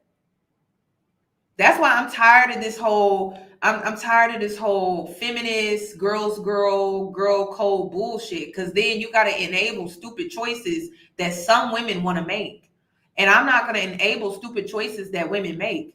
I'm not doing it. I'm absolutely not. So if that doesn't make me a girl's girl, or if that doesn't make me a Black woman that's supporting another sister, I don't give a damn. I don't care. I can't support foolishness. That's how you get yourself in some stupid shit. So no, we're not doing that. And then when you stand too close to certain people who make stupid choices, then all of a sudden you start getting impacted by what they decided to do. So I don't have time for that. Make smarter choices. And this is stupid. This is really dumb. Ashley, you have no baggage. This is stupid. So no, we're not supporting this. Like, this is just dumb. We know it's going to crash and burn eventually. So I'm not going to stand too close to a potential accident that I know is coming. That's just dumb. So no, we just don't support this. It's a mess. And then it's not even that they decided to go on the show and Ashley decided to choose him. If Ashley can look past the fact that this man lied to her, cool, that's on her. But the way you're treating these kids is why you're being rejected from the public when it comes to your relationship with Ashley. Because we feel like we're supporting a deadbeat, and that just don't sit right with us. That's what it's about. Because if Ashley would have known all of this after the fact and you were still showing up as a father, we wouldn't give a damn. We wouldn't care. That's her choice. She wants to take on 3 kids. That's her decision. That don't got nothing to do with us. But it's the fact that y'all been married for a whole year and you haven't seen these kids, and you were communicating with Bride all the way up until you basically walked down the aisle and you tied the knot with Ashley. So we feel like we're supporting a deadbeat. It has nothing to do with her choosing you. It has nothing to do with her choosing you after the fact of finding out all of this information. It has everything to do with you as a man and how you're choosing to handle this situation. You're not a victim. Understand it, but don't say you support a specific race or gender and then go against that. You just spoke the gospel truth there. My question is this: hindsight 2020. You see how toxic that is, ladies? Are you seeing how toxic that is? How we're just supposed to support a woman in her Blackness and that's it? That's very toxic. That's very, very toxic. That's very toxic. He knows that we support her as a Black woman, and we don't support what she's endorsing. So don't try to put that on us. Like, she's doing some bullshit. She is standing behind a man that is just foul. And that's what it's about. It's about principle. It has nothing to do with the fact that she's a Black woman. It has everything to do with the fact that we standing on principle, and standing on principle means you don't support and stand by a man like this that would even do something like this. Why? Like, why? Like, why would you even stand? Why would you even want to be with him? Why would you even trust a man like this? Lay down with a man like this and have his kids potentially? That's crazy. I know you said you don't like to live in regret, but when you look back over this whole situation, what do you think you could have done better? The entire experience overall? I'm talking about from the day you donated sperm all the way to the moment that you released this information to your fiance at the time, all the way to the time of this reunion show. You know, when you look back at that, you go, dang it, man, if I had a magic wand, I would have did this, I would have did that, I would have did this. I would have been more upfront with Ashley at first, so we can have time to figure out throughout filming how to navigate. I feel like the way I threw it on her, she had no choice but to be like, it's on camera. And that's how tough she is. People, again, say that she's not this tough person. She made me talk about it on camera. I know, I heard. So I wish I did that differently. I would never wish that those kids weren't born, because these are, again, these are innocent kids and they are a blessing. So I can't take that. I wish I had more in-depth conversations with me. So I could have told you this is foolishness. No, that's what, honestly, like I said, I grew up without a father. My father figure was my uncle, my mom's brother. And he's tough, rugged, love him to death. I have a cousin that's my age. He's like my best friend, but that was my father figure. But he was still, he wasn't my father. So I wish I had a mentor. I wish I had someone to speak to. And by all means, I believe in donating. I believe in all that, whatever it takes to help people bring a life into this world and all that. I just believe that there should be clear expectations. And that's with anything. If you're not clear about it and all that, then it gets real. Yeah, and that's the thing. Like, I will say what Ashley has said in private, where she's like, you should have moved completely different. You moved like a fool at that time. And that's what she did say to me. And like I said, I will never disclose our private conversation, but that's one thing where she's like, I don't like how you moved in your 20s at all. And I don't like it either, because I thought in my late 20s that I had it figured out. I was like, man, I'm old. I got it all figured out. There's nothing anyone can tell me. And now being 35, I live 3 lives. I live 4 lives. I feel like I'm in a whole different era of my life. And I know people want to judge me based off what people are telling you in the past. But I can sit here and say I'm not that same person. So you mentioned about court. You just went to court last week. You said it was a Zoom meeting, and y'all have another court date in the future. What is trying to be established in these hearings? Money. That's the only thing they want is money. So put you on child support? That's exactly what it is. They're just trying to get money, and that's another. What it is, trying to put you on child support? Yes, and that's trying to get money for child support. And no, you owe child support. You already on paperwork for child support. There's no she's trying to get. No, you owe her money for child support. Lataris, he owes money on child support. Like, that's already confirmed. It's no, they're trying to get me to pay. They're trying to get me. No, you owe back child support, actually. They're okay with me not being in their lives. So they're not trying to fight for visitation. They're not saying there has never been a custody battle. When I've had conversations with Bride, it's never until recently. She's like, "Hey, don't do this again." But it's only don't do this again because you're arguing with your wife or your fiance. So whenever you're in cahoots with your person, then it's like, Tyler, come around, like be around a little more. But when it's not, when you're all in love and you're wrapped up in that situation, playing house, then we're not worried about Tyler. So if you watch, at no point has she said, I really just want these kids to have their father. At the end of every conversation, Bride said, I just want what's owed to me, money. And then her mom has said, y'all, this is what be killing me about men and how they get so sensitive when it comes to money. Money is needed. It is a need. 3 kids, that's 3 mouths to feed. Money is needed. They need food, shelter, clothes. They actually need things. Kids need a lot of things. So like he keeps trying to it's about the money. Like, she about to go somewhere with her girlfriends or something. Like, she needs money for those kids. Like, what is he even talking about? Like, it's crazy how men act like that. That's why having a kids is just crazy to me, because I'm just like, they get so hung up. And I tell you all the time, the worst thing you could ever do is have a baby by a man, and he's not in a financial position where he can spend his money the way that he wants. It's not about how much money he has. It's about if he can spend the money in the way that he wants. And if he can't spend the money in the way that he wants, he will be hell on wheels to you and that child, because that's how men are when it comes to money. They know how important it is, but then want to feel some type of way when a woman is in need for money. It's just weird. When kids need money to survive, literally. If you don't have money, you can't go in the grocery store and get nothing to eat. I just don't understand that. That's crazy. So this whole money thing, it's a part of life. We live in a capitalist society. The more money you have, the more better opportunities you will have access to. The more money you have, the more access that you have to better resources for your well-being. Like, that's just common sense. Why do men act like this regarding money? It's insane. It is insane. If he dies tomorrow, I'm okay with that. Don't get Social Security. How are these people's character not being questioned? She said on the live video? Yes. And I would never do that. I wouldn't sit here and wish death on none of them. I would never. And again, for me to even help you have a family, protect your family at certain points, for you to get on live and try to trash me, you were never a friend. No, I was just a come up and you were waiting to figure out how to cash out. Yeah. Because there was no plans for me ever to be on TV and for you to say I'm a private person, but now your Instagram's public and now you're verified. A come up and you had $8 in your checking account. A come up and your ass has been evicted 7 times. A come up and you used to work as a security guard, and then, sir, what come up? What come up? And see, Tyler Lyler, you thought this show was going to be a come up. That's the only reason why you're saying that. You thought that this was your come up, and it's not. That's what you thought. A come up off of a bum is insane, y'all. A come up when your wages are about to be garnished for what? What was it? $30,000? What come up? You are in debt. You owe. You can't even go out and get a house in your name. You can't. You and your wife, you can't even go. You can't get a mortgage because you owe back child support. So what come up? Like, that's delusional. Even when you do the show, you only get like, what is it? $8,000 in total. That ain't no money. I'm sorry. That ain't no money. To be on camera like this and for people to be super invasive when it comes. So you had a plan, but it got ruined because you decided to lie. You decided to lie. So the come up was this reality show, and it's just not going well. That's all.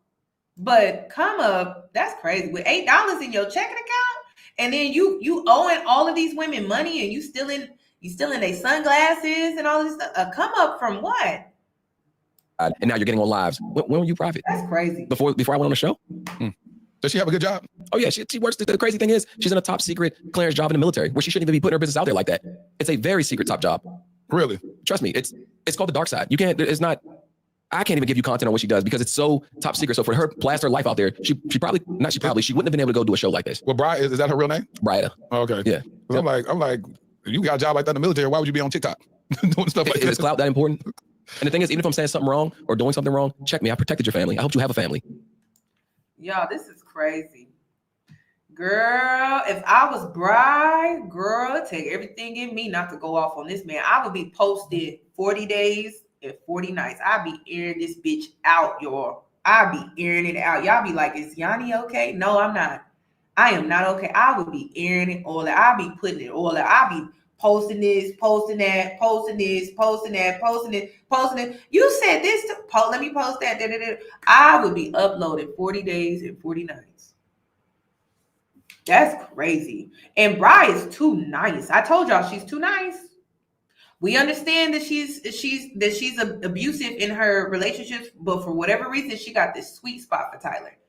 And baby, that sweetness, it needs to turn to spice real quick because he got me messed up.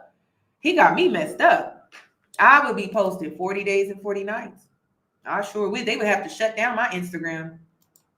You can check me. You want to go on social media and smear me because the person that you hated the most, her mom, she has hated her mom for a long time. You are now becoming her. And it's crazy because they don't have the best of relationships. They never have because of she doesn't like what her daughter is. But now you're becoming this person. And I see it before my eyes. Let me ask you this. Is she trying to get child support on all 3 kids? Yes. Really? Yeah. Yep. She wants, and it's a money thing. And it's because if you were okay with your family and what you have going on. Latarius, sir, try? No, she is owed. There's no trying. She is owed. All right? There's no debating about whether or not he's supposed to pay. No, he's owed. He's in back child support when it comes to these payments. That's why he's going to court. It's not that he is going to court to see if he is reliable for these kids. No, it's already been confirmed under law that he is responsible for these kids financially. He owes Bri. That's why he don't got no job. That's why he doesn't have a job that requires him to fill out a W-2. You would just be like, look, Tyler, he walked away. I don't want anything to do with it. She won't do that because it's more There's people donating online. This woman said that her ex-wife said she beat her. So now we just created domestic violence GoFundMe. What are we talking about here? Like that, Sir, what about the steps that you took when you decided to fight for custody for these kids, or well, for the first child, when it came to her ex-wife, but you knew about the DV situation? So why, if you gonna come at us, we got to look at you too. I was to do that, if a woman came out and said that I beat her, I would be crucified. There's no way that gets blown over. That shows you a person's character. So when these kids were born in summation, even though nothing wasn't written and agreed upon, it was understood explicitly that you were not supposed to be an active participant financially or due to time and visitation in these kids' life. When the twins were born, we had agreed that I would be in their lives. I would help financially. I would do these things. And at what point was that? Before they were born? After they were born? When did Before they were born. Before they were born. Yep. I said that I would step in. I would help. And then that's when the situation gets sticky, where I'm being pushed out for her relationships, because she like I said, goes and. Sometimes the wife comes back, wants to expand their family. When did the conversation say you're going to be involved? I want to say a month, 2 months after figuring out she was pregnant, her wife was already gone. She came and expanded, then she leave, then the kid, now she's pregnant. Yeah, she tried to get an abortion. She couldn't. So when she couldn't get an abortion, I was like, look, I'm here. I'll be here for you. These are still biologically my kids, and I've never denied any of that. And I did step up. I was around, but to say I was an active, that's so far-fetched. The girls, if you watch the video, the twins, her mom's trying to convince them who I am. They don't know, because I wasn't around them for 4 years. So you wanted to be involved, but then she pushed you out, and then you just said, all right, well, I'm done. She don't want me involved, and that's it. Yeah. But now she's blaming you that you're not involved. Right, correct. Because it came back around where we talked, and I was like, look. And I believe, based off of Bry's side of the story, is that whenever he would get a new woman, he would disappear. And see, single moms always get a bad rep because they don't like supporting a man being in and out, in and out, in and out, in and out. That in and out, that would piss me off. If my baby had to experience that man coming in and out of their life and then just disappearing on them, that would piss me off too. I would push your ass out too, because you're not about to do that to my child. You're not doing that to my kid. So yeah, you either stand and you're going to show up and you're going to be consistent, or stay the hell away. And I think that's what Bry, this is part of it, but he's trying to twist it and turn it into, oh, she pushed me out because she's in this relationship with this woman. It's like, no, she probably was trying to protect her kids from you doing that to them. Like, that affects them emotionally. 1 minute dad's here and the next minute dad is gone. 1 minute dad wants to be super dad and go to a pumpkin patch, and then the next minute dad is gone.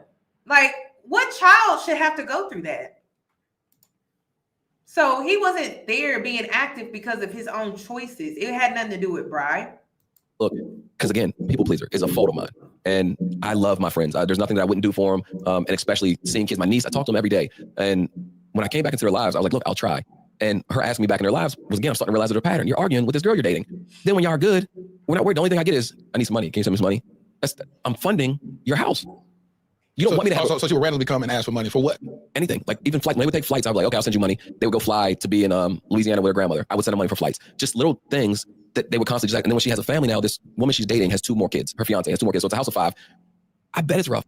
Again, Tyler, why would you be giving money to a woman and you're not responsible for those kids?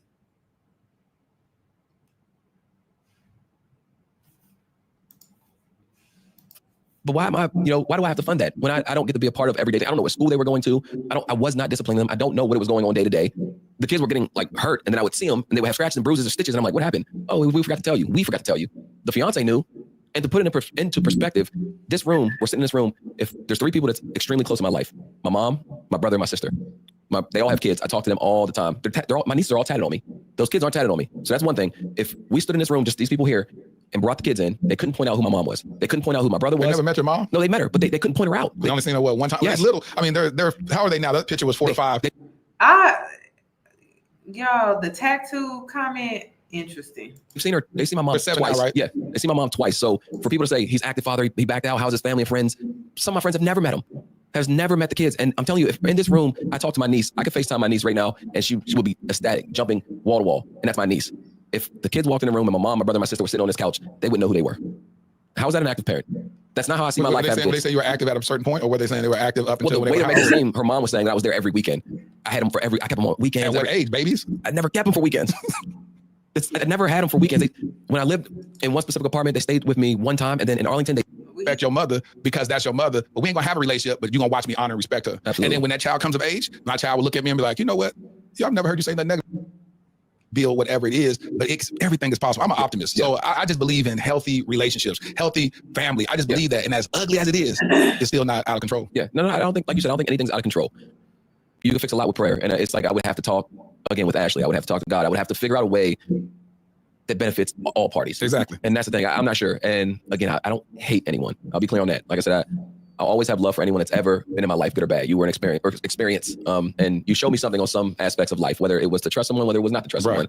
But I don't know what that conversation would look like. I mean, it'd be interesting because I don't even know the answer to it. Even when I'm saying that to you, you know the answer to that? Yeah. I don't know if you sit there and say, all right, listen.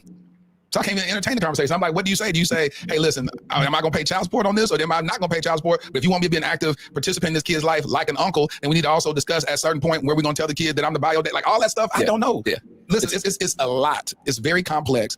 But again, I know that not easy by any means. It's tough. I'm just trying to picture what life looks like, you know, and the question you asked me, you know, what I want, I don't know.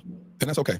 That's okay right now for today in this conversation. But if I call you a couple of weeks from now and I say, what do you want? You still say, I know. I will challenge you and say you haven't put in the work because while it's a difficult situation, nothing is too difficult for God. And if you are truly rooted and grounded in God, he's going to provide a solution. He said, if you call me, I will show up. He says, behold, I stand at the door and knock. Whosoever hears my voice and opens the door, I will come in and sup with thee. Meaning that the minute that he is knocking, this is that knocking moment right now where you're having a conversation with me and I'm challenging you to rise up to a certain level of manhood. And now that's the knocking at the door. And then you say, all right, God, this little bald-headed man done told me some stuff and I don't know who this man is. Why did I even go do this episode to begin with?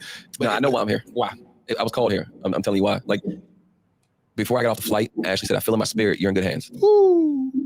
And one thing I can speak on Ashley, I don't know how long she's been building that relationship with God. That woman is good. When she says she feels something, don't question it. I learned to navigate around stuff and not want to talk about it. And she'll sit there and say, I feel it. I feel like I'm going against God. You need to tell me. When I tell you, I was like, it was one night I was crying to her because I was like, baby, Ashley need to get that feeling. She need to get that feeling checked out. Make sure that's God talking to her. Because I'm telling you, sometimes this blew up. But maybe she did feel something because maybe this is going to expose the truth to her.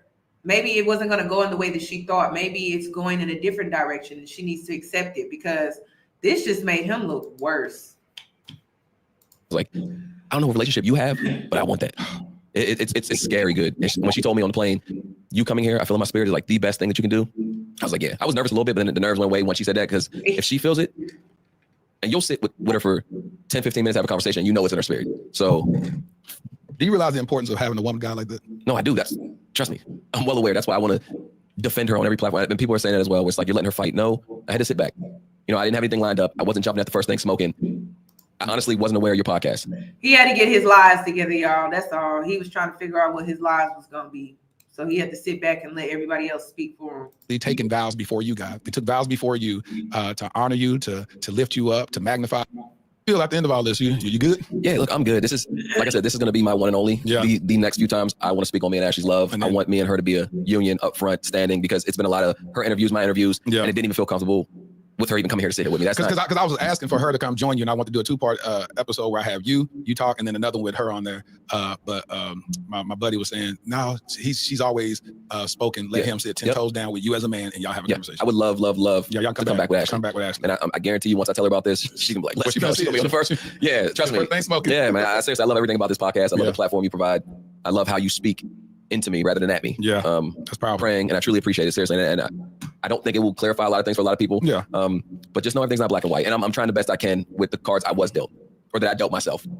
And just for clarity, this wasn't for them, this for you. Yeah. I want to talk to you. And so they get blessed by the overflow, or they just have more stuff to talk about. But I said, let's have a conversation. At the end of the day, 10 years down the line, if you sit there and you be like, hey, we celebrating 10 years, you know what I'm saying? I'll be like, man, I remember y'all was on my podcast. Yeah, like y'all going through it. Yeah, y'all going through it. You know what I'm saying? And y'all having kids together like that. That's what I care about. I just care about these healthy kids. I care about, these other parties that are included to just get healed. Yeah. Because Bride gonna need her healing. Deshauna gonna need her healing. This new woman, she gonna need her healing. Whatever it is, just let everybody be healed and be well. That's because if these kids get a chance to witness healthy parental involvement in their life, then they just become healthy. Yeah, absolutely. That's all I care about. No, I understand that completely. So listen, Anything coming up? Well, you ain't got nothing coming up to be telling people to go support her. Don't support nothing. Just send my boy some comments on. You see how he don't got nothing coming up? Let's keep it that way, y'all. He don't got nothing coming up. Let's keep it that way, because he a piece of work. And then I wanted to talk about this really quick because I caught Jesse Wu's live with Dear Future Wifey Podcast host Lateris, because he was explaining himself on this interview. He made it clear he didn't do the research. He also made it clear that he allows people to come on his platform and lie. And what else did he say? Oh, and he doesn't want to hold people accountable because he doesn't want to attack them. So in his mind, he believes that when he's speaking to another man and he's trying to hold him accountable, that most men respond in a way to where they feel attacked. The trauma in their life, because you see all this is generational. Like you just talked about earlier about the same thing that happened to Tyler, the same thing that happened to Ashley, and he's doing the same thing for these kids. So when I look at this, I see generational pain. So you can't deal with generational pain attacking nobody. You got to talk to the heart of the matter, and you got to cover it in love. So that's my mandate, that's my mission, and that's what I lead with. And like I said, if I am successful in doing this, I at least plant a seed in his mind to be like, this is the only man that ever held me accountable. See, y'all look at it and said I didn't hold him accountable, but he said something different. He said, dang, we talked today. He said, yeah, my friend said you were hard on me. My homeboy said you were hard on me.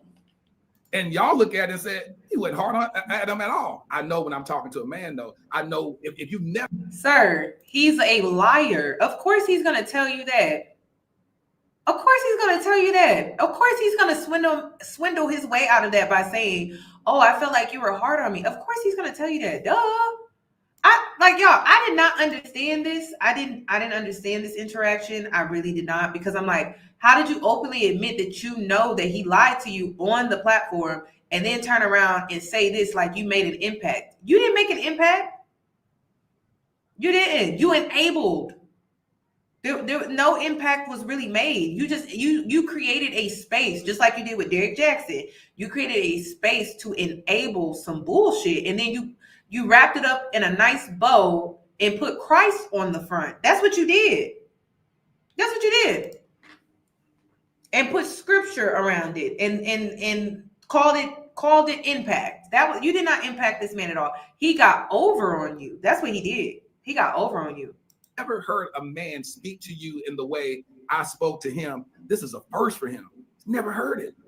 So he's listening like, oh my God, but he said it. So my whole thing is just planting the seed, and I'm gonna keep holding him accountable and challenging him. Like I told him, he said, well, I need to think about what I'm gonna do. I said, if I call you in 2 weeks and you haven't come up with a solution, that's not okay.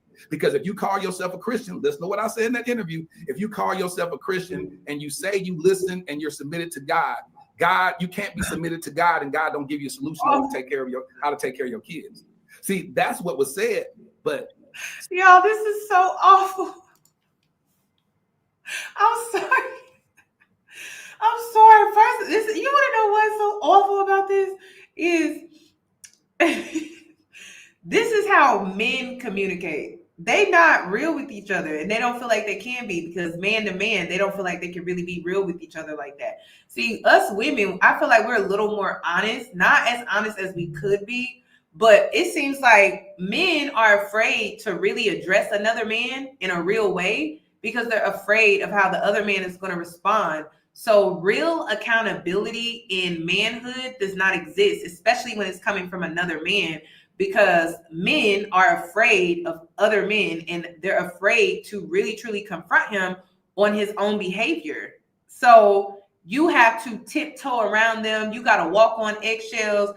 You can't really be direct with them when it comes to accountability because the other man is afraid on what he may actually do or say. So that just a lot of ego. That, and I'm only going off of what Lateris is saying because he's basically excusing why he didn't really hold him and pressure him in a way that would make him answer some of the questions more honestly. So sometimes y'all don't hear it like that. I gave him a timeline. I don't let people just say, well, whenever you just figure it out, whenever you get a fix. No, I said, if I call you in 2 weeks and you haven't told me a solution, that's accountability. I empower him with the ability. Jesse was trying to be respectful. I get it. I understood Jesse's position. She was really trying to be respectful. This is a Christian man. You know, Jessie is a Christian woman, and you know, yeah. Mm-hmm. As a man, because I'm not going to raise your kids. So I'm saying that as a man, you need to come up with a decision and you need to stick to it. And I'm going to call you in 2 weeks and see if you did it. Yeah. Well, Ricky, what do you think about? I mean, I'm glad that you did that. And I hope you. I think like what I had said that I think maybe the audience missed because they couldn't hear me because my Wi-Fi is trifling, was that, which Lateris, you actually touched on after the fact. I said, to me, watching the interview, it was clear that you did not have a full scope on what was going on with the situation. And I feel like Tyler used that to his advantage. Yep. And that's why he would not speak to someone like me or Jesse. He implied that nobody reached out to him or that we wouldn't speak to him. That's not the case. He blocked me. You know, I would love to speak to Tyler because I think me and Jesse have a full scope of the situation. So he would not be able to wiggle his way out of a lot of the conversations that he was allowed to do with you. I feel like I hear you of saying, I understand that getting into hosting and interviewing, it is very hard not to attack and hold somebody accountable at the same time. I don't feel like Tyler was held accountable because he was able to wiggle himself. And when you say wiggle, what do you mean? What do you mean by that? I'm sorry? When you say he was able to wiggle himself out, what do you mean by that? He was able to tiptoe and hop around a lot of truths in your interview because you were not aware of the full context. I think you yourself admitted that you only watched about 30%, but I think had you watched 100%, you would have been better prepared for the interview, and there would have been some your ears would have perked up with certain things that he said that said, hey. But even what he said though, he said a lot of stuff my ears perked up at, but I still wouldn't respond like that. See, that's what I'm saying. No, I think what she's saying is not that we're looking for you to attack. Like for instance, right? The twins.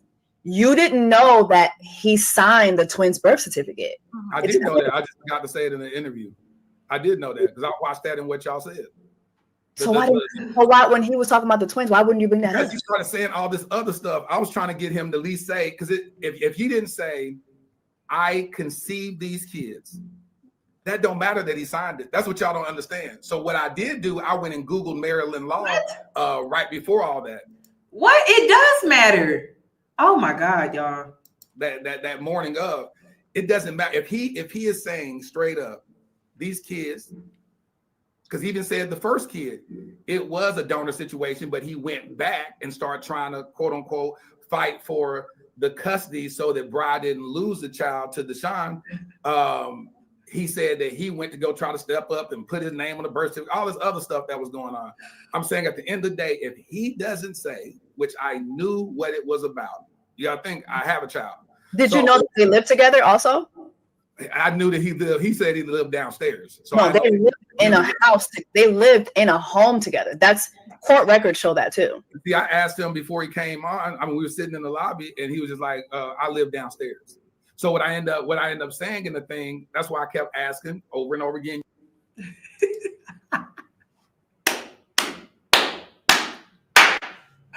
Yo, I'm sorry, but that's funny. Lateris, this man worked your ass. I'm sorry. He worked you. You was coddling him and he was working you. He worked you through that whole interview, just working you all the way down to your drawers.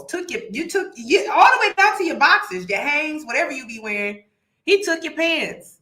I mean, seriously, I was just so taken back. I was like, wow. You heard how many times you see him, how many times did you see the kids? Because if you live downstairs and y'all tight and y'all hanging out with each other like that, he even said it 4 or 5 times a week. I'm like, well, you saw your kids more than I saw my own kids with the mother of my child. So I let people, that's what I mean. I don't have to say that. Like what is understood don't have to be explained.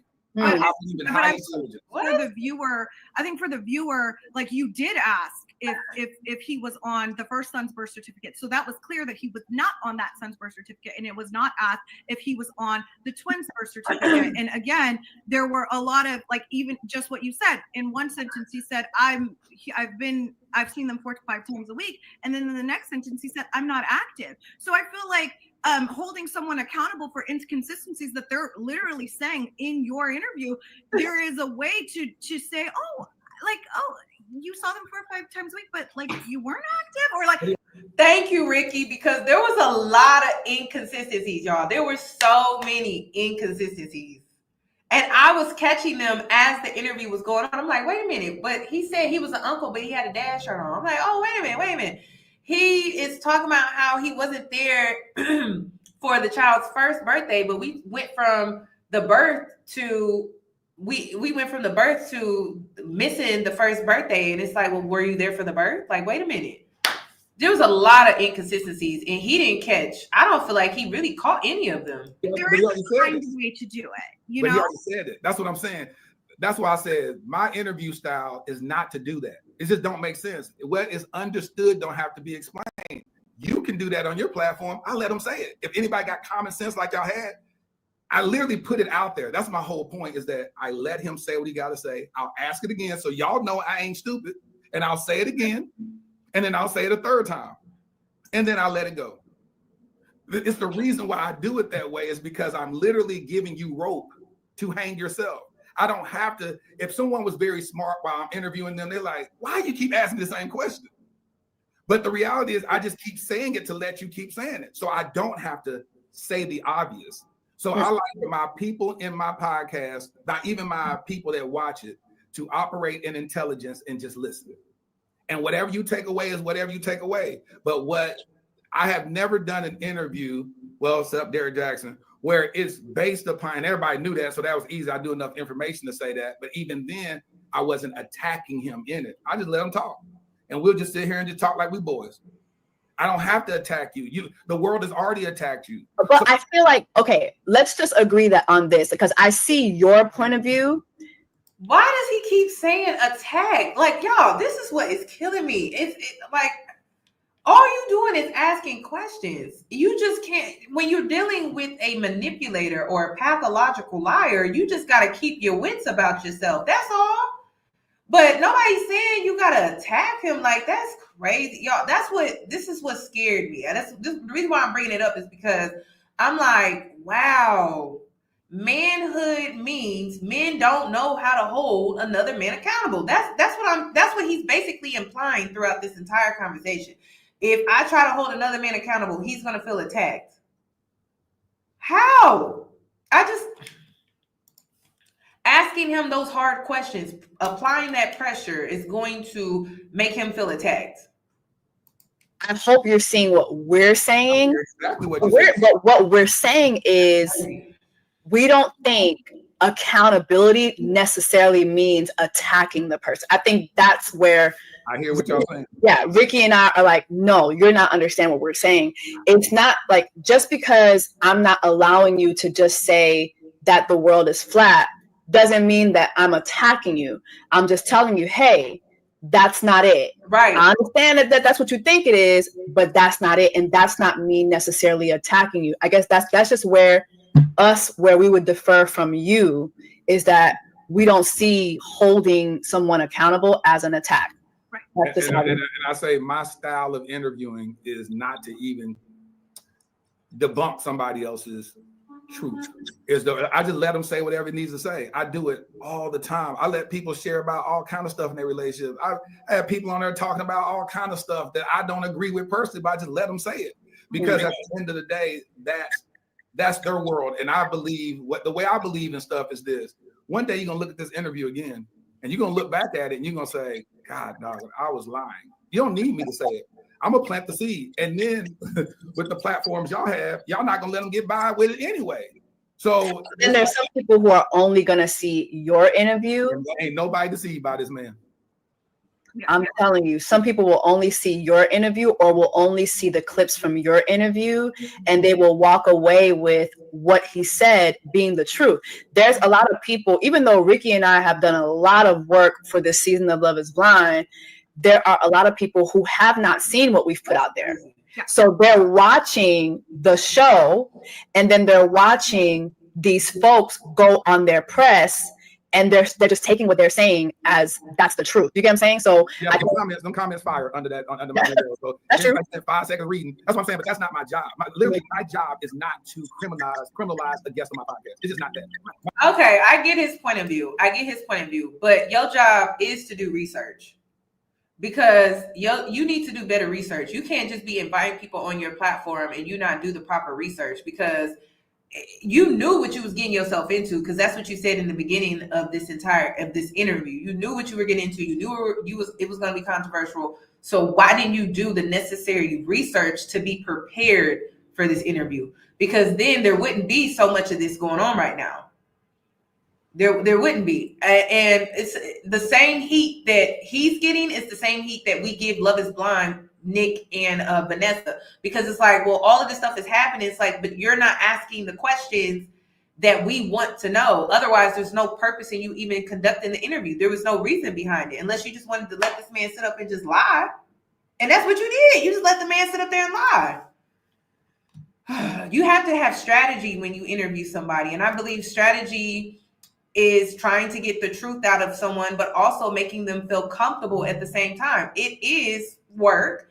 It requires some charm and some wit and some intellect, but it's like, otherwise you're just not good at doing interviews. My whole thing, y'all understand another thing. It is extremely difficult to get men in general to come on the podcast, because men be like, nope, you women gonna attack me. So the crazy thing about it is that, and I ain't talking about even celebrities, I'm talking about Joe everyday guys. Freaking UPS. They're like, you think I'm gonna go on your platform? You got 560 something thousand subscribers, and 80% of are women. You think I'm gonna put myself out there for the women to question everything I do? I'm not doing it. You hear the manosphere talk so much about the toxic stuff between men and women. The thing that I try to do is say, hey, listen, brother, come and tell the truth. And that's all I can do. But I can't also say, come tell the truth, and then I'm saying something that's pushing up against what you deem as truthful. I'll be like, all right, bro, and I'll say the truth. I said, just like I told Tyler, I said, listen, if that woman went to the, I think I said baby shower, but you fine. You too fine for this. And then it's just like, no, girl, you're blocked. I can't do her. I can't do Lila. I don't want to see them on my timeline anymore. Me neither. I think she was going off on her stories though. People said that's what they were saying. I have it right here. Let me say this for the people in the back. The love y'all saw on the show. Okay, so she's about to read to you what Ashley said after the interview ended. Well, after the interview came out. Was real. I love deeply. So having my love story be rated and criticized by society has been an indescribable feeling. Heartbreaking, really. I wouldn't wish it on my worst enemy. So to write in these comments and tell me to leave my husband because y'all said so, like emotions and feelings can be lost at the drop of a dime, is insanity. All while the entire world is beating him and me up on a daily, is nowhere near how I operate in love and never will. I wouldn't even leave my friends during their time of need, whether they're right or wrong. I'd hate to be y'all's friends. Being solid and holding someone down when they're at their lowest doesn't mean you're enabling behavior. I'm not a yes man. There are many things I don't agree with. Honestly, all of this has been a nightmare to navigate, but how I reprimand him or the things we talk about in our household is not anyone's business. And I believe that is how a wife or anyone in a relationship should operate. At the end of the day, I just became a public figure like yesterday.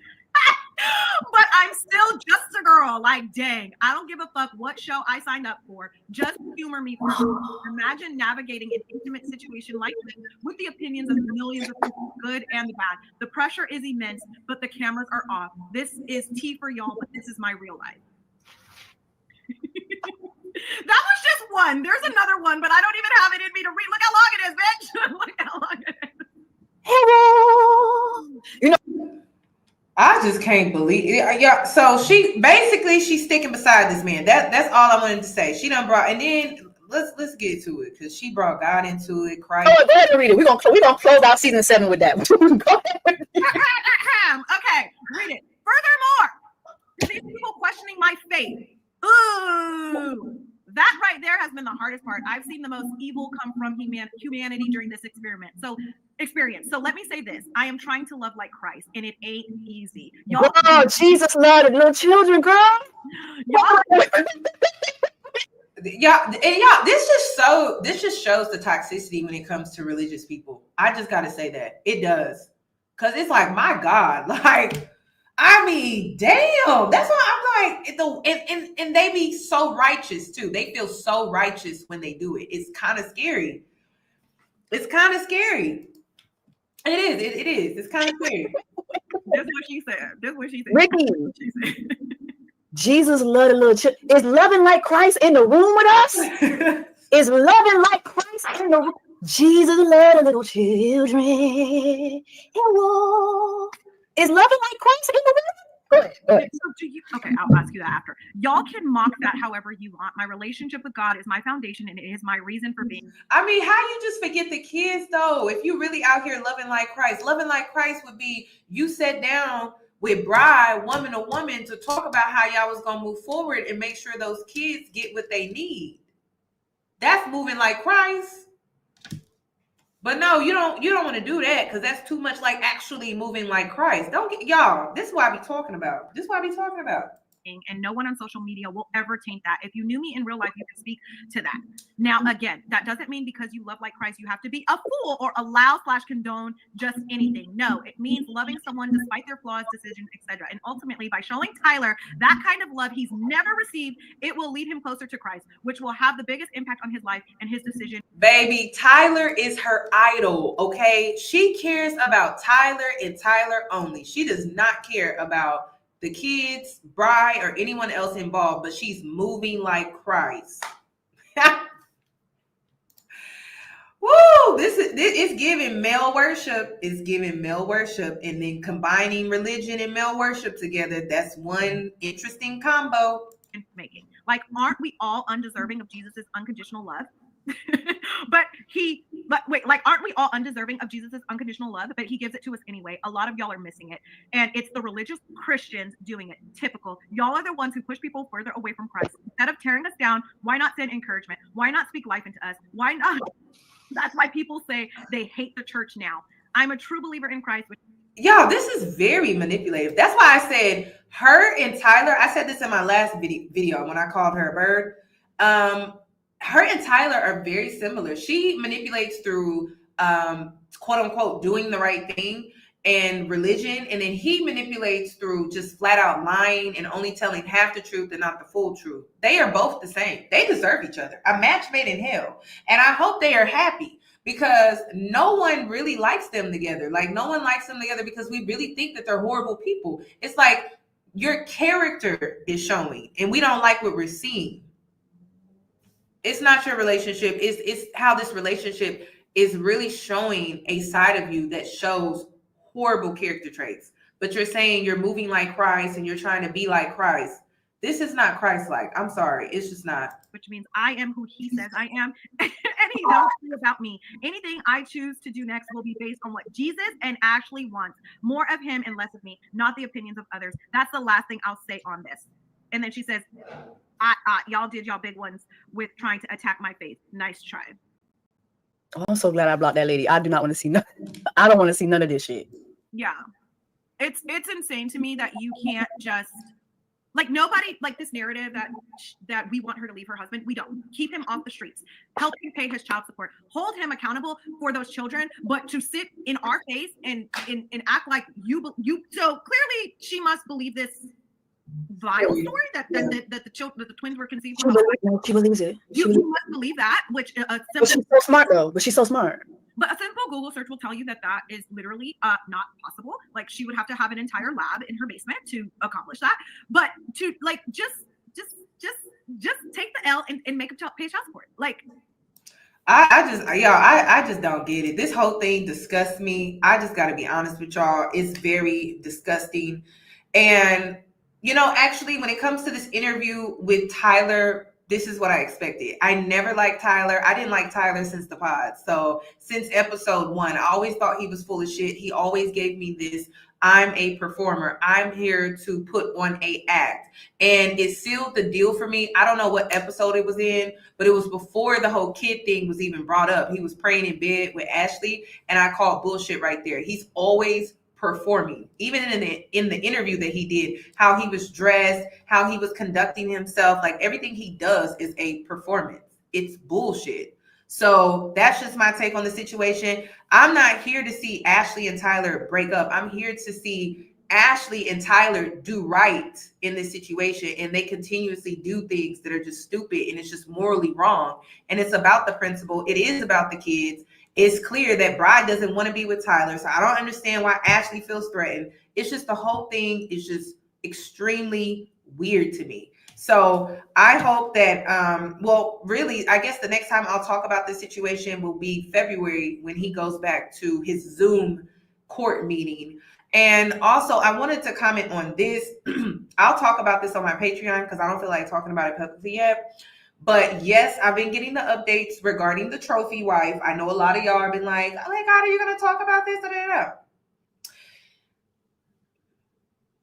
Something's telling me to wait. Something is telling me that there is a delay and that ISIS was forced to put that information out there because there's a delay, and she felt like the only way that she could get some help was to put the information out there on her platform. So something is telling me to wait. There's a delay when it comes to the legal proceedings, and so we need to wait. Yes, I've been looking into it. I understand that there is no criminal case against this man. He has not been charged. He has not been arrested or anything like that. Also, I'm aware that there are video clips of her being on live stream and her daughter is screaming in the back. But something is telling me to wait. So I'm going to wait. But there was a reason why ISIS put the information out here, and this has been an ongoing thing since last year. I understand that people don't trust her, which you shouldn't, because she's been impersonating someone on her platform. So you really don't know who this lady is. That's just smart. So you may be picking up on her impersonation energy. And so you're not really sure if she knew about the whole child allegation thing or if she didn't. Or is she lying about the whole thing? I don't know. But I will say there is no criminal case against that man. And based off of how she told the story, there should definitely be a criminal case against that man. There should definitely be some type of arrest made against that man. And there has not been. But what is out there is that they go back and forth with each other with civil cases regarding protective orders in DV. So they have a history of doing that. And it all started, I believe, of last year. So what I'm going to tell you is when it comes to a lot of your faves, it's not just ISIS, these femininity dating coaches, trad wife coaches, these girls that promote luxury lifestyles and things like that. They lie. Okay. And I told you that they were going to be exposed this year. I said 2024 is just the beginning. Going into 2025, you're going to see more of this. The girls are lying to you. They have been lying to you. Okay. So it's a choice on what you are allowing to influence you. But a lot of them, if you were to really get out here, because people be sending me stuff, I don't expose because I don't care. If women are online hustling to get money by promoting a lifestyle and you believe it, that's your choice. You are a grown adult. That is your choice. So that's all I'm going to say. I'm going to end the live here, but you'll be surprised. Like ISIS is one of many. One of many. And if you were to really do a little research, you would see that she is one of many. Her situation is just a little different because of the nature of the story that she gave. But I just think it's so weird that there's no criminal case against that man when she said in the story that she had to get her girls examined. And when they examine children in this context, they have to report that information to the police. And there's no criminal case, just a civil protective order. And it does say child abuse, but that's the only thing that's out here. So I'll keep you updated, but I'm going to wait for more information to come out. And I hope to see you in my next one. Please give the video a thumbs up.